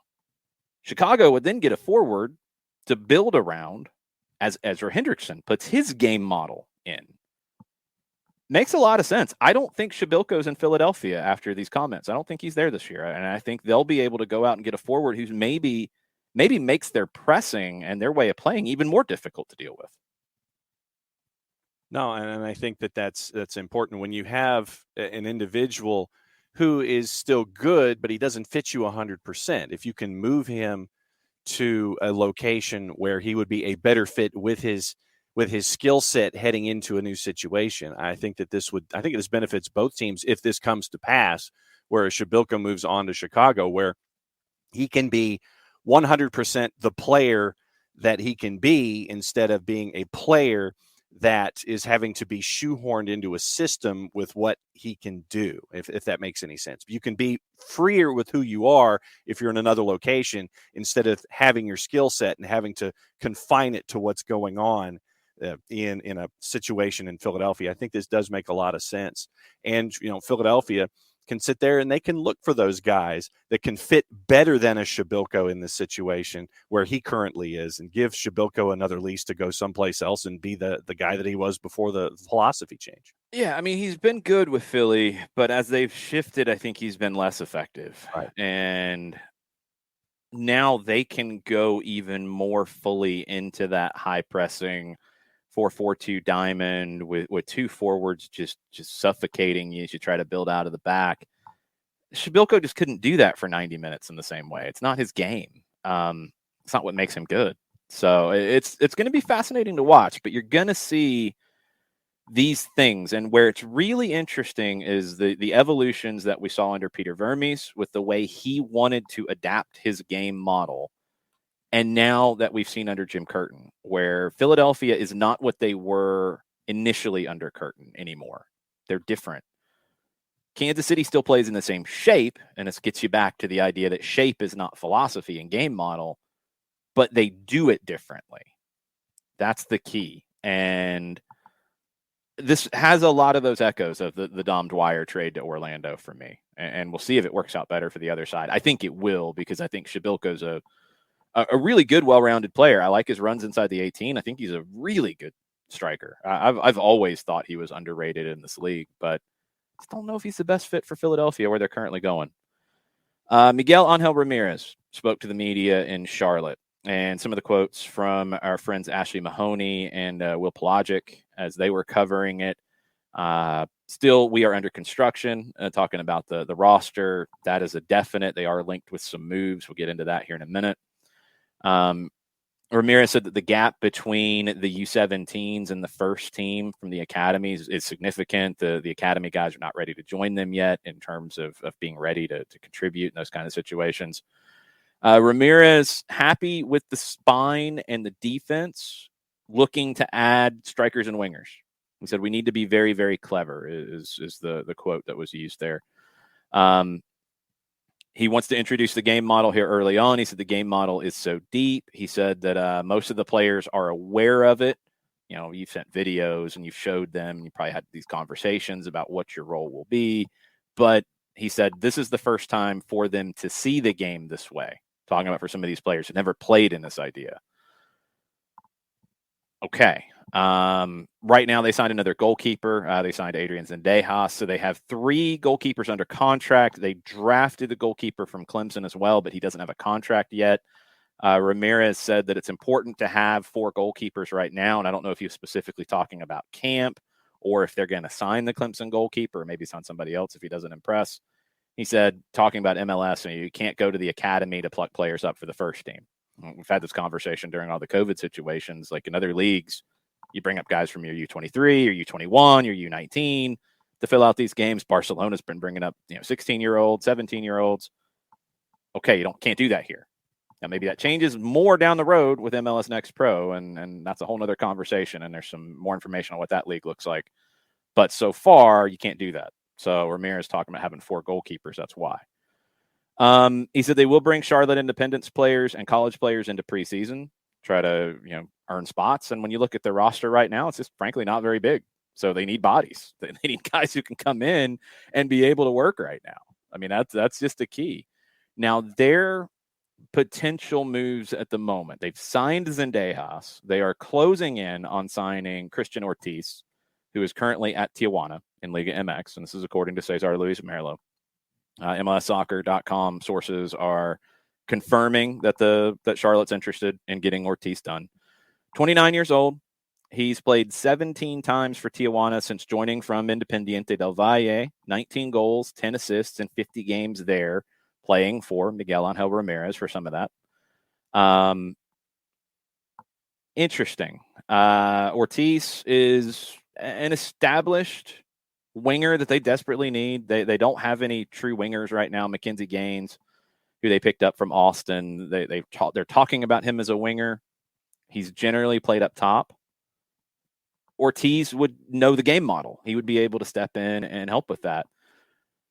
Don't know if he would be a TAM or a designated player. If he's a designated player, it feels kind of lightweight, I guess, in terms of that spend. If he's a TAM guy, yeah, it makes total sense. I'm still just wondering where their big moves are going to be, where their big splashes are going to be. Alan Franco and Jordi Reyna are awaiting visa approval. Reyna's played here, but he's going to a different team, so maybe it's a renewal situation. I don't know that. Alan Franco, the midfielder, not Alan Franco here in Atlanta, Alan Franco in Charlotte, which I'm sure will be very easy to explain once we play them in season. they're awaiting their visa approval, so they're not there yet. Ramirez talked about bringing up the Charlotte Independence guys right now. The goalkeeper from Bulgaria, Christian Kalina, is not in yet because of visa issues. Sergio Ruiz is not there yet either because of visa issues. Surprised that the stuff is being held up at the end. Ruiz has been under contract for a long time now. I'm just saying. We'll see how this goes. Will Pelagic, keep an eye on him. Willie P style, if you're looking for people to follow to know what's going on in Charlotte. He will hopefully give up a little more detail on this. He said Ramirez's answer about strikers and wingers was very detailed and calculated. These are his most prized spots when it comes to players. And that's what makes his game model work. You know, it's ultimately down to those positions being impact positions, and we'll see if he can do it. The other thing that Pelagic said that I think is interesting about Charlotte to keep an eye on, and this is what it has been edging more and more towards, it's going to take more than just this transfer window for them. They are going to be keeping an eye on guys who are available on free transfers in the summer. They want to hold a couple of slots back, and I don't know if that's DP, if that's U22, if it's a combination of both, to see how the first few games go. And remember, they can add guys all the way up to May in this first window, and then they can still add guys in the summer. So they're taking a little bit more of a long-term approach on this roster, and it's showing still really slow.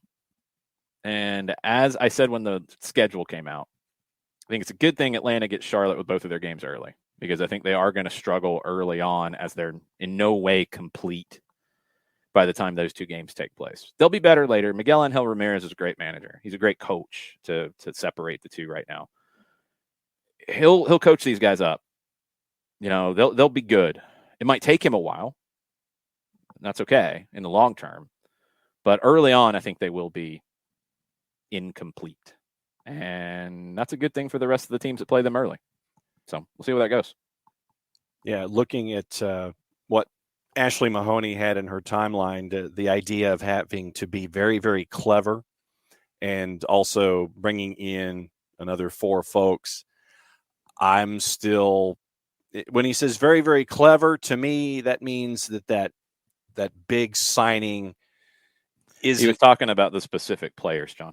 Okay. You're saying the players need to be clever. Okay. Sorry, I was thinking that it was associated with bringing in of players and not the no, players. He was talking about the players in the attack. Yeah. And so I'm still looking for that, that big name, and getting it, as you're into camp. And I know that this is going to be a build, but you're always looking to have the big name as you're heading in the door. And right now it's just not there. So I'm still waiting for that particular moment. It might be a while.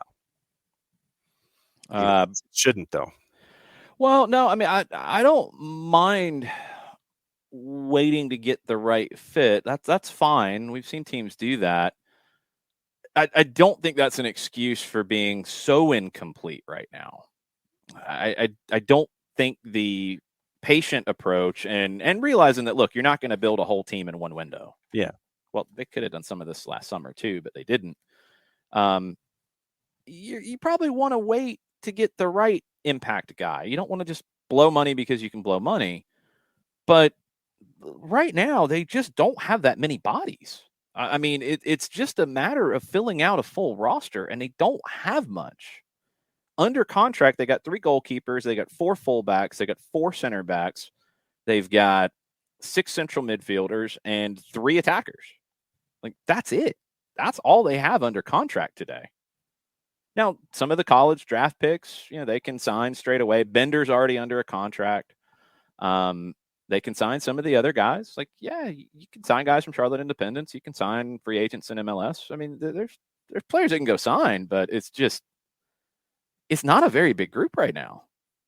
And Ramirez is right. I mean, when you're implementing a game model and a real game model, not a simplified tactical philosophical setup that some teams will use. I mean, when you're Ramirez, you're really getting into theory. You're really getting into the way you want to see the game played based off how you feel it. That doesn't happen overnight. And you'd like to have those guys in preseason to be able to do it. Preseason's critical. You're going to be adding a bunch of guys as you go. And I don't know what the visa situation is. I don't know why that's delayed for multiple players for them, but that's going to set them back too. So it's odd. It's odd. I would disagree. I don't think there's one blueprint to follow. I think MLS is really unique in that. Like there's not one way to build a team, because you've seen it in this league over the years with teams that have been successful that have done it different ways. Toronto pays big salary generally. They don't pay big transfer fees. Atlanta goes younger and will pay bigger transfer fees and develop guys and move them on. They went more to South America. Some teams will go to Europe more. I mean, some teams like Colorado will find guys within the league and bring them in. Your Dallases and your Philadelphias will develop young talent and move them on. Seattle has kind of had a variety of ways without being a big part in their additions, and they've more together than some of the other teams around. One way. I think that's because of the structure of MLS and the cap and some of the restrictions where, you know, the one way in every other league in the world is to have a lot of money. Like, that's the blueprint, is have a lot of money and then spend it wisely. But if you don't have a lot of money, forget it. You don't have a blueprint. You're fighting for anywhere from second to 10th, depending on what league you're in. In MLS, you can go a bunch of different routes. I just haven't clearly seen what the route is with Charlotte yet. And that's what I'm kind of waiting to emerge a little bit more. We'll see. Ramirez will get the most out of what he has to work with. I don't worry about that. He'll have them punching above their weight on paper. I just think he probably deserves more to work with. So we'll see how it goes. I don't know. So many different things about structure, and this has come up with the Kellen Acosta thing, which Kellen Acosta traded to LAFC. I want to get into this really quickly. Traded to LAFC from Colorado. Acosta says that there were offers from European clubs on the table, and Colorado opted to trade him instead. That's Colorado's right, by the way. There's been talk now and a growing, I guess, complaint about moves that happen in other leagues, in transfer situations. Generally, a player gets a cut of the transfer fee. Hercules Gomez talked about this on Twitter. Yeah, that's accurate. Rate depends. You know, if you're more of an established player, you're going to get a bigger rate. If you remember, Ezequiel Barco ended up using his cut of the transfer to give it back to Independiente, maybe to get the deal over the line, and it was used, at least was reportedly going to be used. I'm not sure if it was. With Independiente, who knows? That's some crooked leadership at that club. They're in really bad financial situations right now. But reportedly, that money was going to be used for training fields. Okay. In MLS, when it's a trade, there's no money. It's the allocation money. It's not cash. But the MLS Players Association has agreed to all of those things in their CBA. So I don't know really what the complaint is. Negotiate a contract where you get a cut, or you get a dollar payment based off a percentage of allocation money that's dealt with, or push the MLSPA to mandate there's some kind of payment when moves happen within the league. But clubs not selling players who are under contract to deals that the player might want happens worldwide. That's not a unique to MLS thing. And Kellen Acosta's made these conversations public before, when he was traded by Dallas to Colorado. And he also signed a new deal with Colorado. And that's the other thing, going back to what we talked about at the end of hour number 1. Run your contract out. If you want to be in control of where you go and what you get paid and what percentage of what you get, don't sign a new contract. Go then. You know, I have not seen a concrete offer for Kellen Acosta right now. There's been rumors of offers for him going back to 2016, but I haven't seen one lately.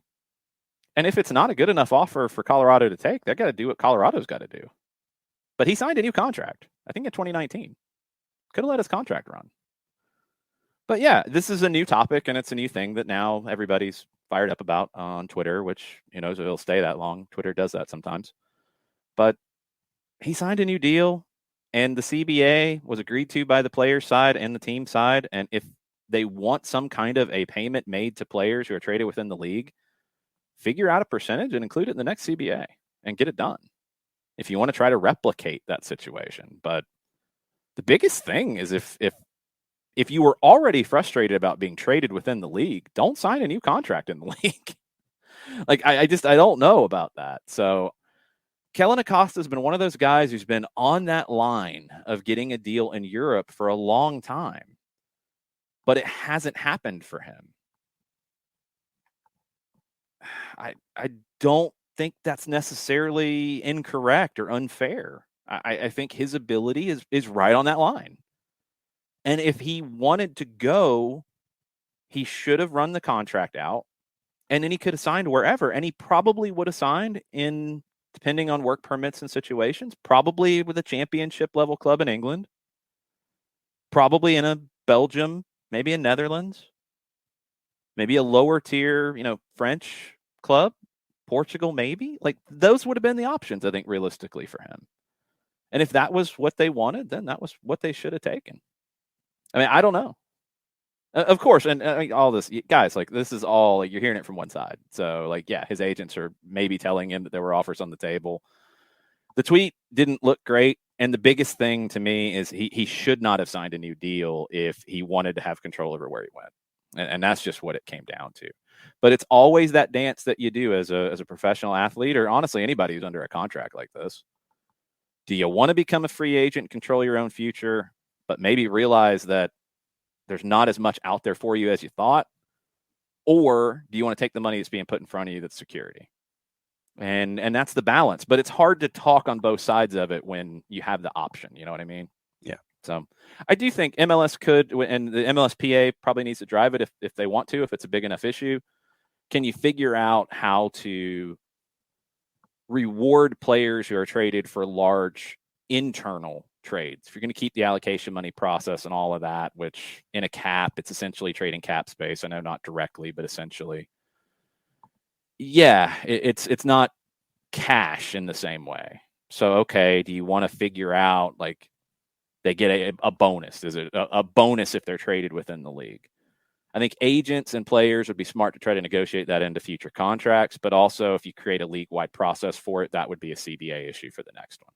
So it's all, that's what happens. MLS has some unique rules about it, so it has some unique situations, but figure it out if you want to figure it out. And if you don't want to figure it out as a player individually, don't sign a new contract. Become a free agent and go put the future in your own hands. And for me, I would just, at the time that Acosta's last contract is ending, I know that this information would never come out, but just what he was being told at that time, as that last deal is ending, what's the intelligence that he's getting about, okay, well, these teams are interested, MLS is interested, and what drove him to sit there and sign that next deal, a longer, just a longer term deal, I'd like to know that intel. Now, he was signed in February of 2019 to a new contract. This is from MLSsoccer.com on February 19th of 2019. New 3-year deal. Paid him an average of $800,000 per season, options for the 22 and 23 seasons. So he would still be under that contract right now. So he's a TAM player. There were reports in January that Colorado had turned down a $3 million transfer offer from an English championship club. Sources added that they turned down a second $3.5 million offer from the same club, who they'd begun discussing a new contract with before the initial bid was made. So he wasn't out of contract at that point. So he signed an extension to a contract. But again, you could have let your contract run. I don't know if he was going into the last year of it at that point or not. But if there was offers, and it sounds like there were at that time for transfers, and they weren't good enough for the club to take, which 3 and 3.5 at that time going into 2019. I mean, he was essential to Colorado, so I kind of get them wanting more in that. If he wanted to go, that's when you say, well, I'm not signing a new contract. Like, that's the play you make there. That's it. is you just don't sign a new deal, and then you can go do what you want. Mm-hmm. If he was going to the last year of his deal, that would have been the play. But he signed a new deal, which is, I mean, it's a good deal. It's $800,000 a year. I'd like that. It's security. So like that's just what it comes down to. I think the finger pointing doesn't help anybody in the situation afterwards, and creating, I think, narratives out of it again are not entirely accurate in covering all aspects of it. With that extension, I think that complicates the whole conversation a little bit, but we'll see. Dallas, his first club, are linked with a couple of moves. They are linked to a goalkeeper from Utrecht, Martin Pace, 23 years old, valued at just around $1 million by Transfermarkt. Maybe the guy next behind Jimmy Maurer would be the idea there. I don't think they have a number 2 right now at all. Maurer just signed a new deal, so I would assume he goes in as the number 1. And as we talked to him last month, he goes in with the mentality he's always got to earn that number 1 spot. I would assume that he would be the number 1 walking in. This guy would be pushing him and potentially take over for him a year or 2 down the road. See how that goes down. The other player Dallas is being linked to is somebody we've talked about in the past from Independiente, Alan Velasco. $7 million bid reportedly, 19 years old. Matias Martinez reports that the sides are close to agreeing on terms to make it happen. Independiente reportedly want $10 million. They are in even worse financial straits than they were last year when we talked about this around the Alan Franco move. They had to suspend the club elections, I believe, because of some of these financial irregularities that the club is having. I don't know if those two things are directly linked or just kind of linked. They have issues with FIFA, with unpaid transfer fees, with unpaid salaries to players, multiple issues. I don't think they can bring anybody in.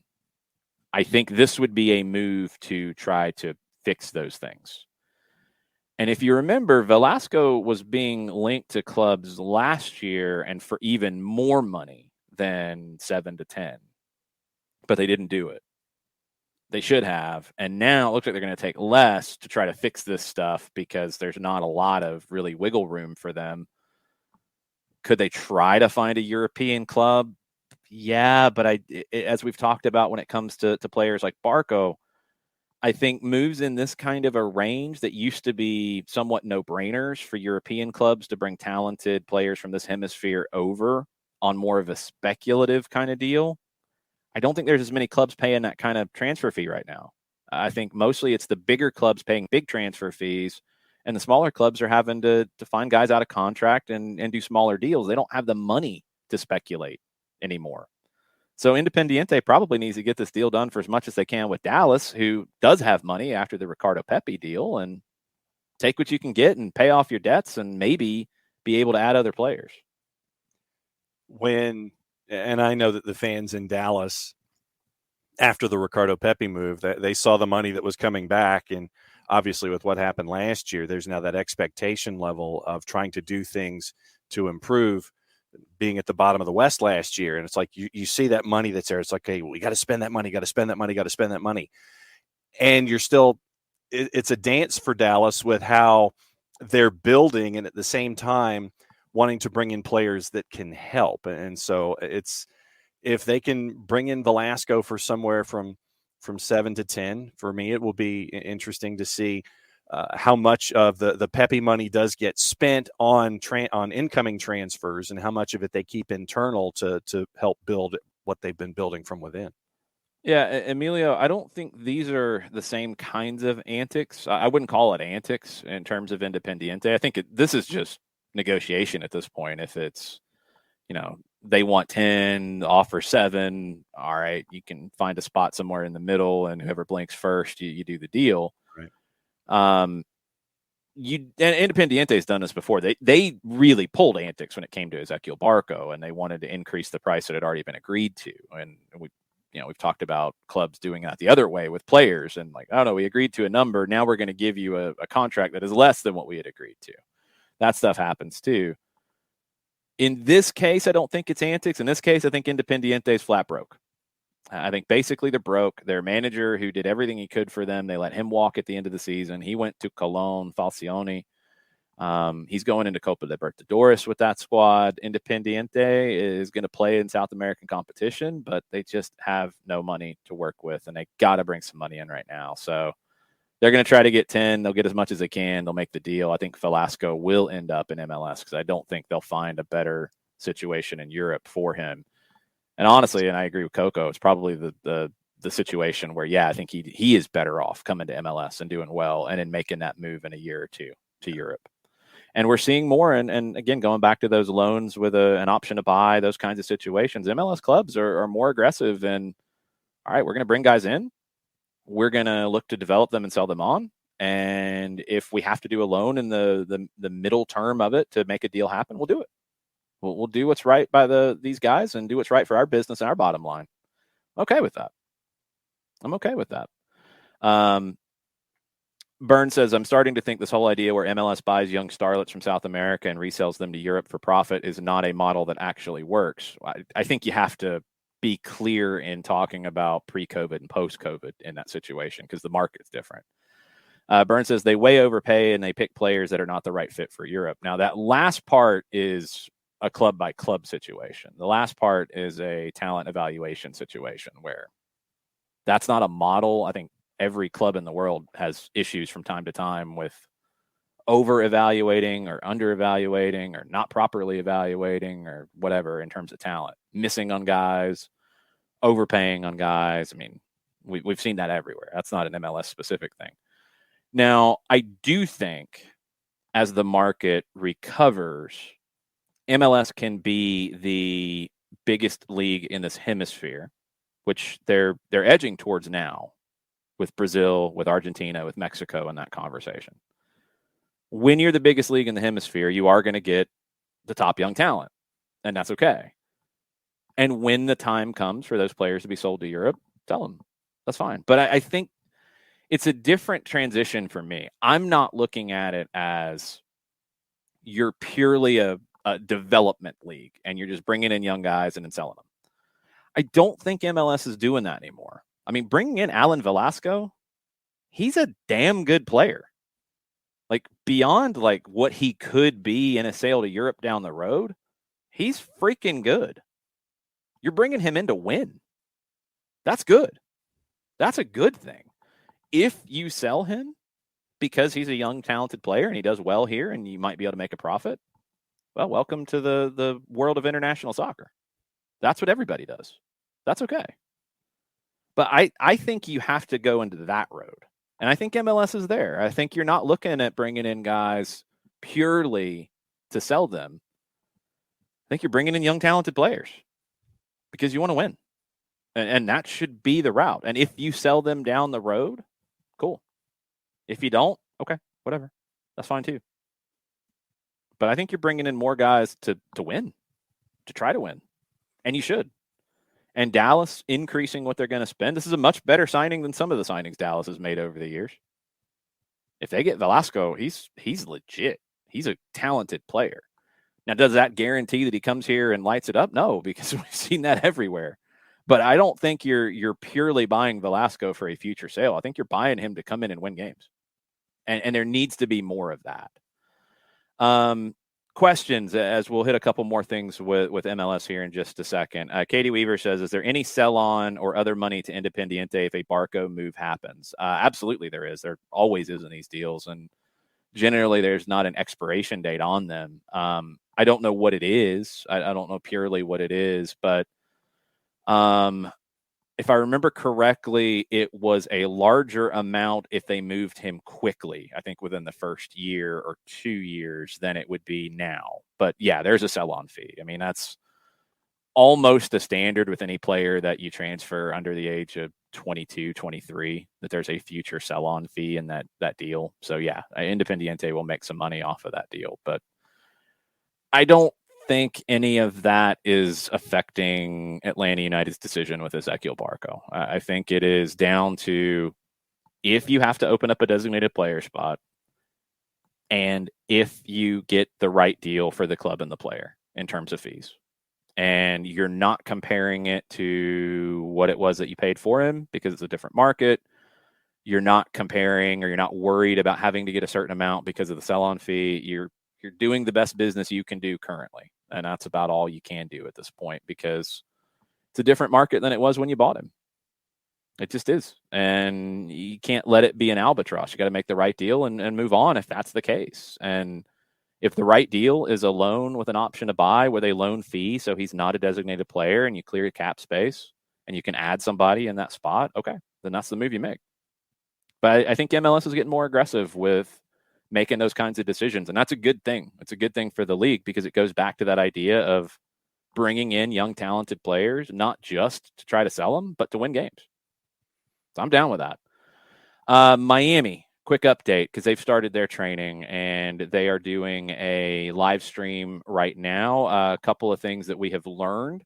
Federico Higuain is part of the coaching staff, so that's a nice little addition for them. Blaise Matuidi is not there. Michelle Kaufman tweeted out, as she had already reported earlier in the offseason, not in the team's roster plans, club and player/lawyers sorting out his future, be it a buyout, trade, non-playing job. Now, there is an incorrect piece of information about this that has to be understood. There are two different ways to do a buyout when you're talking about MLS. In every other club in the world, there's one way to do a contract buyout. You negotiate how much you're going to pay up front to release somebody from their contract early, and you do it. Done. You can do that in MLS. And that's been the conversation around Jozy Altidore. Jozy reportedly, and this is from Toronto media, wants the full amount of what he has left on his contract paid up front to agree to a buyout. Now, in MLS, and this is what Giovanni Dos Santos had happen, this is what Matias Pellegrini had happened. You have an MLS buyout, which is not really a buyout. It's called a buyout. It's not really a buyout. He's still under an MLS contract. Remember, the structure of MLS contracts are with the league, not with the individual teams. Pellegrini was still getting paid by MLS. Giovanni Dos Santos was still getting paid initially by MLS.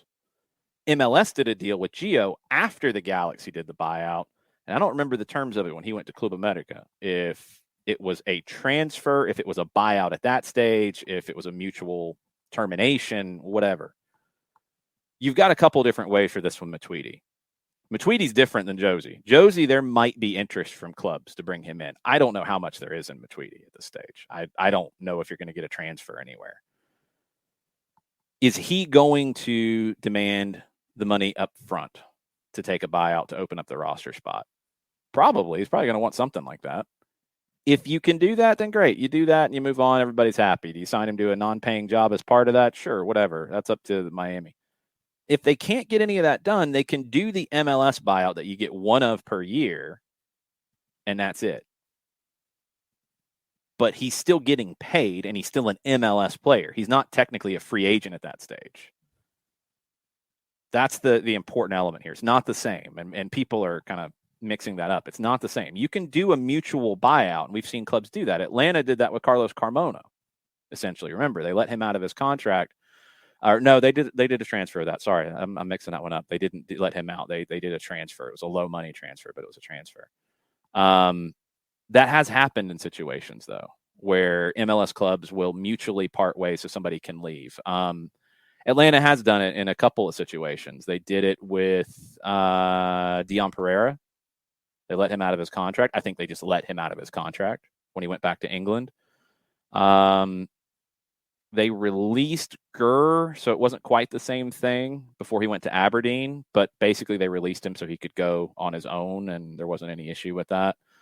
But Pereira is the one where they let him out of the contract, and I would assume there was some negotiation on whatever the terms of that letting him out of his contract would be, because he was under contract for another year, and they let him go early. Happens. Yeah, and you know, when you have these kinds of situations where people focus, if I could get my upper plate to work this morning, people focus on the 6-letter word buyout. And there are different ways to do it. Just because you think buyout, you might attach it to other sports and things like that. But there are two different ways that the league does it. It's either you would get the MLS buyout, that league attached name, or it's the handshake agreement across the table. You sit there and you figure it out. You shake hands. You go about your merry way. That's the one I was trying to think of. Sorry, Fernando Meza. That was the more termination of one, where he was under contract and they came to whatever agreement they did in terminating his deal. That has happened. There's a situation in Cincinnati. Sorry to jump in because I just saw this tweeted across from a Cincinnati person. Mokecho, the South African central midfielder for them, there's confusion because he is under contract to Cincinnati. The end of the season announcements about contract situations. He was under contract for 21. He's training with FC Twente in the Netherlands, and the reporting in the Netherlands was training with a view to earning a contract. He's reportedly a free agent after parting ways with Cincinnati, but he's under contract unless their press release was wrong. And I don't think they would mess up a guy being under contract. Could they come to an agreement to let him go? If the club's not going to keep him and Twente's not going to offer a deal, yeah, you offer a transfer. Yeah, you might just say, you know what? Okay, we're released of our obligations of paying you for another year. We're going to let you go. Cool, handshake. Yep. Maybe that was the deal with Fernando Meza as well. That's different than the MLS buyout. Right. And you can do a buyout that's not the MLS buyout in these situations. And it's generally not reported in some of these as to what the actual terms are. It sounds like Toronto is trying to figure out what they're going to do, and it sounds like Miami's trying to figure out what they're going to do in terms of Altidore and Matuidi. Yeah, and and obviously, if I'm Blaise Matuidi, I'm going to sit there and say, no, I want the full value of my deal. And maybe now that's not a definite because they are talking about a non-playing job in Miami. So I don't know if Matuidi is saying I need my cash. Yeah, Josie reportedly is saying I want my cash. Yeah, and so if Matuidi hangs around and he's a part of the staff like Federico Higuain, then you work something out as an employee of the club as opposed to being a player under contract. And you come up with something else. But no, it's just remember that buyout takes on different forms inside Major League Soccer. It's the handshake, it's the league MLS buyout. It just watch your terms and watch your terminology because it can take different forms. Yeah, Cincinnati's all over the map trying to figure out that tweet from Dutch journalists about Mokocho. So yeah, just remember that you can have a buyout that's not an MLS buyout, that's just a buyout, and you can have the MLS buyout, which is generally just getting them off your roster. You can only do that once, but they're actually still getting paid by MLS. Right. That's not a pure buyout. They're still under a contract. They can't just go wherever they want. But the league generally doesn't want to pay players that aren't playing in the league. So they will generally try to get a deal done very quickly for those guys. Anyway, Miami. Matuidi's not there. Damian Lowe is. He is a Jamaican center back who was outstanding in the Gold Cup. Drafted by Seattle in 2014, 18 appearances with their second team. He's played at Minnesota. He's played at IK Start in Norway. He's played at Al Ittihad in Egypt. He's been with Tampa Bay and Phoenix in USL Championship. 41 caps for Jamaica. CONCACAF Gold Cup Best 11 in 2021. That deal's done. So Miami has their center backs set up with him and McVeigh, who they brought in from Sweden. So they've replaced the center backs that they've sold and moved on from. Still no definition on Figal yet. No clarification on Figal and Boca. I haven't seen that go down officially yet. 10 new players have joined the squad already. Miami is finalizing paperwork with Ecuadorian forward Leonardo Campana and Colombian winger Emerson Rodriguez. Campana was with Grasshopper in Switzerland on loan from Wolves. Rodriguez is a Millonarios player in Colombia. Both are 21 years old. Miami's getting young. Miami's gotten rid of a lot of contracts. They still got one more to deal with, but they have a plan. Okay, it's about time. Shocking, but it's about time. Rodrigo Pinheiro, a player who is under contract to Nashville. Winger, looks like he is going to go to Chilean First Division side Unión Española on a season-long loan. If you remember, at the end of the season, he talked about dealing with mental health issues, and his time in Nashville really struggled. This would put him a little bit closer to home, not that close. He's from Uruguay initially, but he'd probably be going there to play a good bit, and that would be a good situation. So hopefully, all of that works out for Pinheiro. And look, he's a talented player. Maybe he comes back to Nashville at the end of that loan and is a great fit for them. But it didn't work in year one, and he'll get to play. Portland chasing David Ayala. He is 19, began his career with Estudiantes. He's played 33 times for them. He's been 13 caps for Argentina's U17s. Merlo reporting this. It's been confirmed by Tom Bogert that Portland is in pursuit of David Ayala. Paul Arriola, we've mentioned. Club America, numerous reports out of Mexico. It would be a loan with an option to buy, but he would be headed back to Liga MX. DC would then have to go out into the market to replace Arriola. Justin Che, nearing an 18-month loan deal with a purchase option to Hoffenheim. He has been with Bayern Munich on loan before, played with their reserve team. Tons of reports about him going to Bayern at some point, but it looks like it's going to be Hoffenheim, where he might be playing next to fellow FC Dallas homegrown player Chris Richards. Justin Che has spent a lot of time in Germany throughout his youth, so it just makes a ton of sense. I really like his potential. I'd love to see him go and grow with that team. I don't think he goes in and starts playing straight away. I don't see that at all. But I think it's a good place for him to grow and develop. Absolutely. So Justin Che to Hoffenheim is apparently going to get done. Kansas City signed Courtney Ford, who was a free agent last with Colorado. Orlando re-signed Alexandre Pato.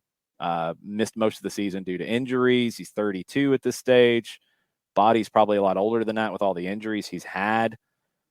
He gets another opportunity in Orlando. We'll see if he can stay healthy this time. He didn't last time. We'll see if this one does. All right, we went way over because of all these different MLS deals. If you have any final questions, we will take them right now. And while you are thinking about that, I want to share a couple things with you from the USMNT front. Soccer America has a good piece. The beginning of the week, they're expecting players to start arriving in Columbus by the end of this week for the winter window for World Cup qualifiers. El Salvador, Canada, Honduras, 2 at home, Canada away is what's coming up. 27th, 10 days away, is the first game. You do have a group training in Phoenix right now. Okay. Couple players that there are questions about. Are they going to be part of this group, or what are they going to be able to give you in this group for these qualifiers? Serginho Dest. He has been ripped since he got lit up in Champions League on December 8th. 6 weeks ago. He missed the November window. He had back issues. He's not really part of Barcelona's plans right now. He said he wants to stay. He hasn't played since December 8th. That's not great for Greg Berhalter. That's not great for the U.S. men's national team. What's he going to be able to give you? Where is his form? He should be fresh, but is he going to be in any kind of a rhythm? DeAndre Yedlin isn't playing at Galatasaray right now. That's not good. Reggie Cannon is playing at Boa Vista. He played as a right center back in a 3 center back setup for them over the weekend. Joe Scally has played a ton for Borussia Mönchengladbach, but he played 29 minutes in the game on Saturday, sat out the first game of the month due to COVID protocols. He has recovered. Scally might be your starting right back in these qualifiers because he's playing the most at the moment. Dest might be your wild card. We don't have a full roster yet. Won't have it probably until later in the week. Brendan Aronson hasn't played a competitive match for the last 5 weeks. Played the second half of a scrimmage on Friday. He's got 2 more scrimmages this week. Tim Weah hasn't dressed for Lille since injuring his quad on December 3rd. Gio Reyna has just resumed training with Dortmund late in the fall. He has not dressed for their first 2 games in January. Dortmund, in a press conference with Marco Rosas, said Gio still needs to get up to speed after this long injury layoff, targeting after the international window for his return. Paul Areola has been part of this training camp. So you're talking about wingers to play on the opposite side of Christian Pulisic. Areola's been part of the January camp so far. Jordan Morris has been part of the camp. So they'll be in good shape, but they haven't played competitively in a long time. Conrad hasn't been called in since September.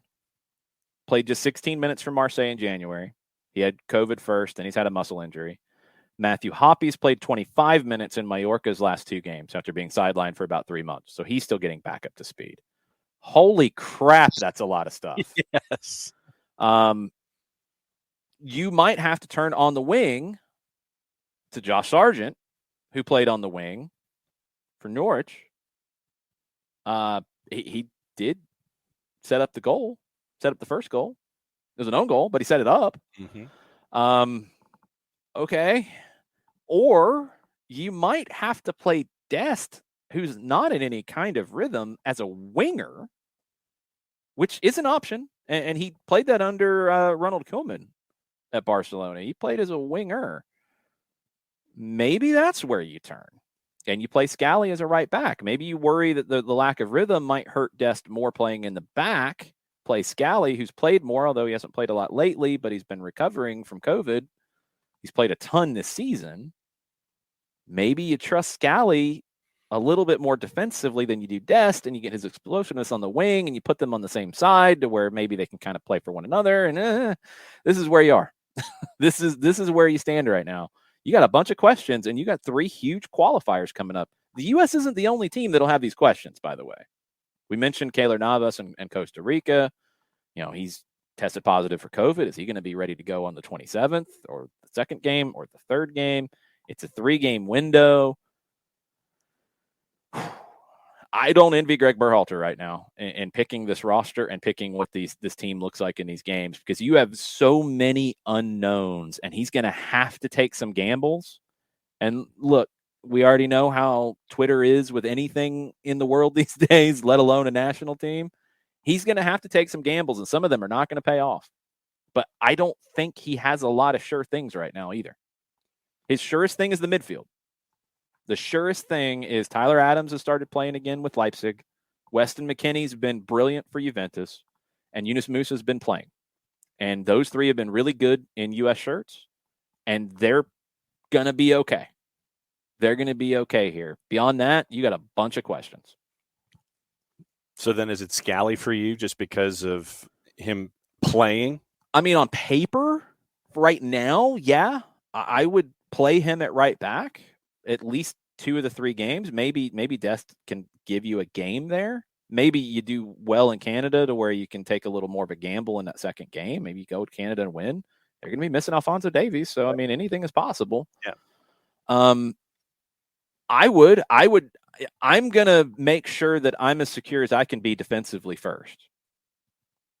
And with my other questions with the wing, if that opens up the possibility to play Dest as a winger to where I'm taking the defensive side away from it and saying, hey, go take your 1v1s. Just go. Keep it simple. We're gonna feed you in those spots. I don't need you to be into a rhythm to pull your moves and beat somebody 1v1 and put in a cross or go to goal. Right.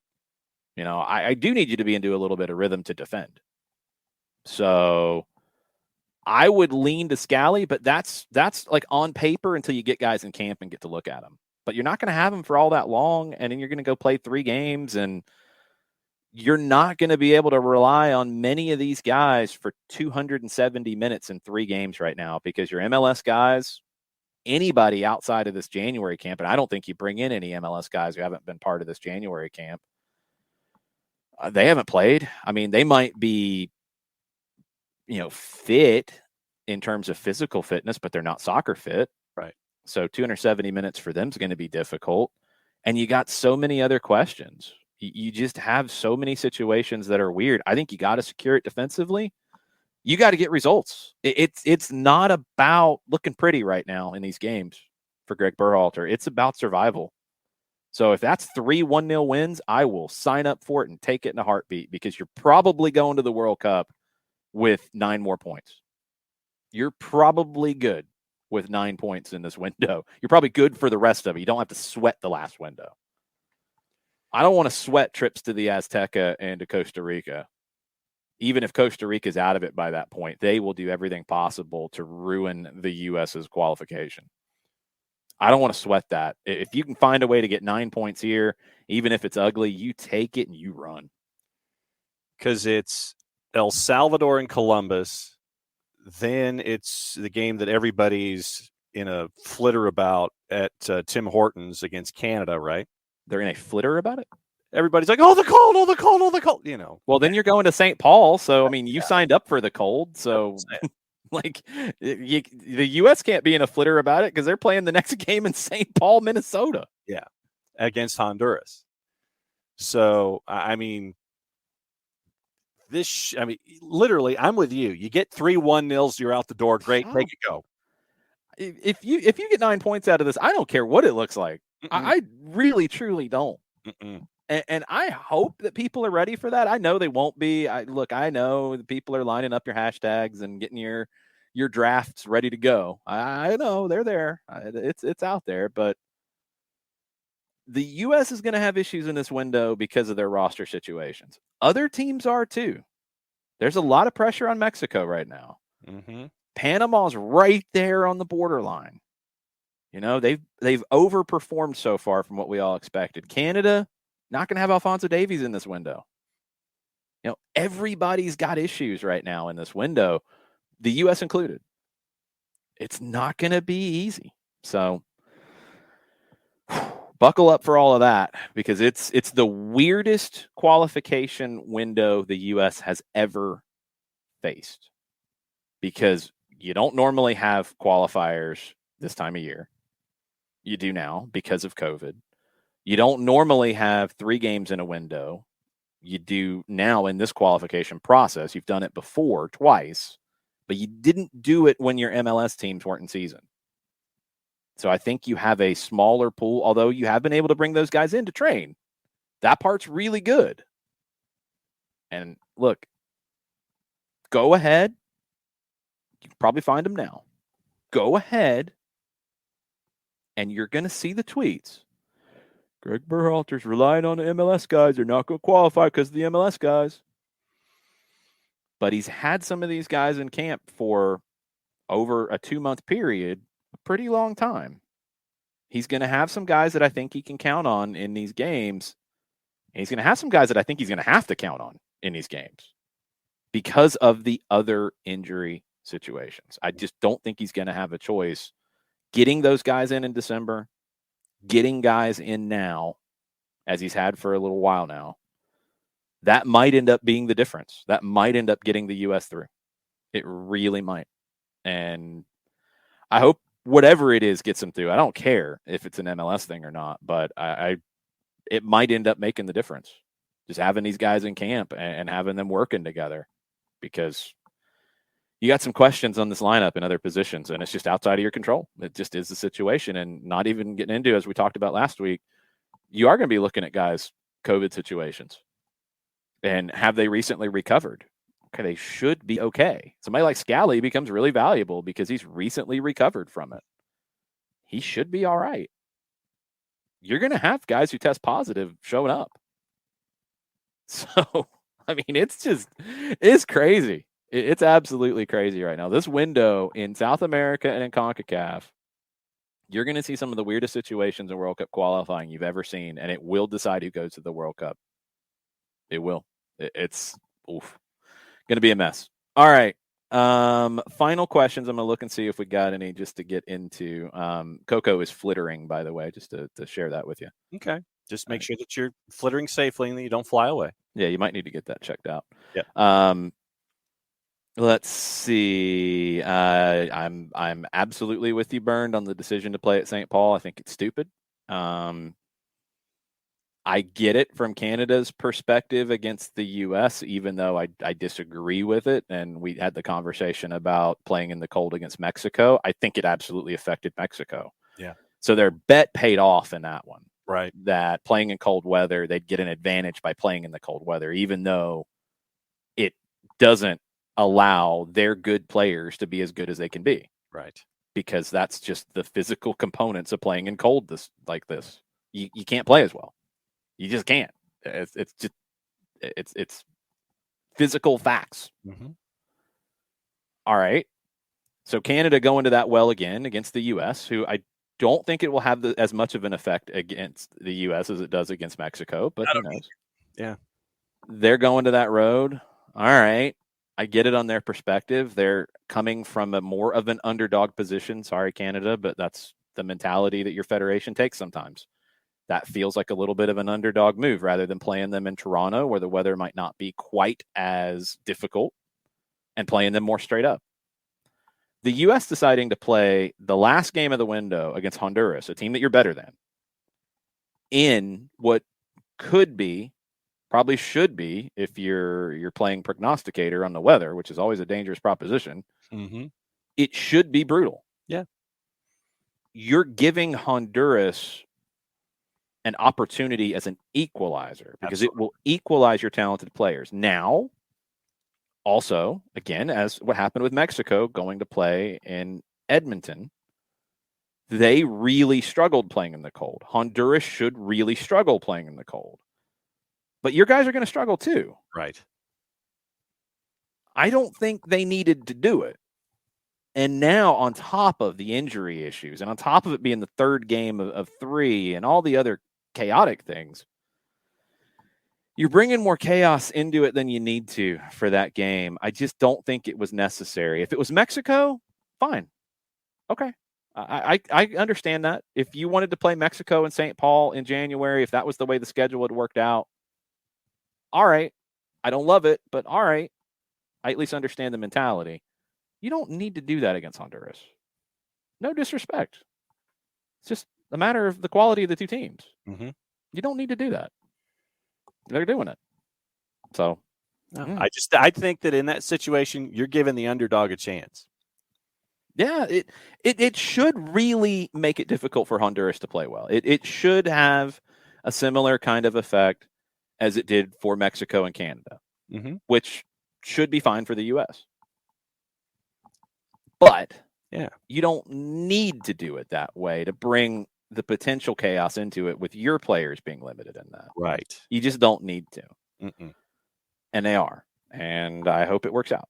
I will take right now, if you offered me 3 1-0 wins, I would take them in a heartbeat. Ugly, own goals, 3 own goals. I don't care.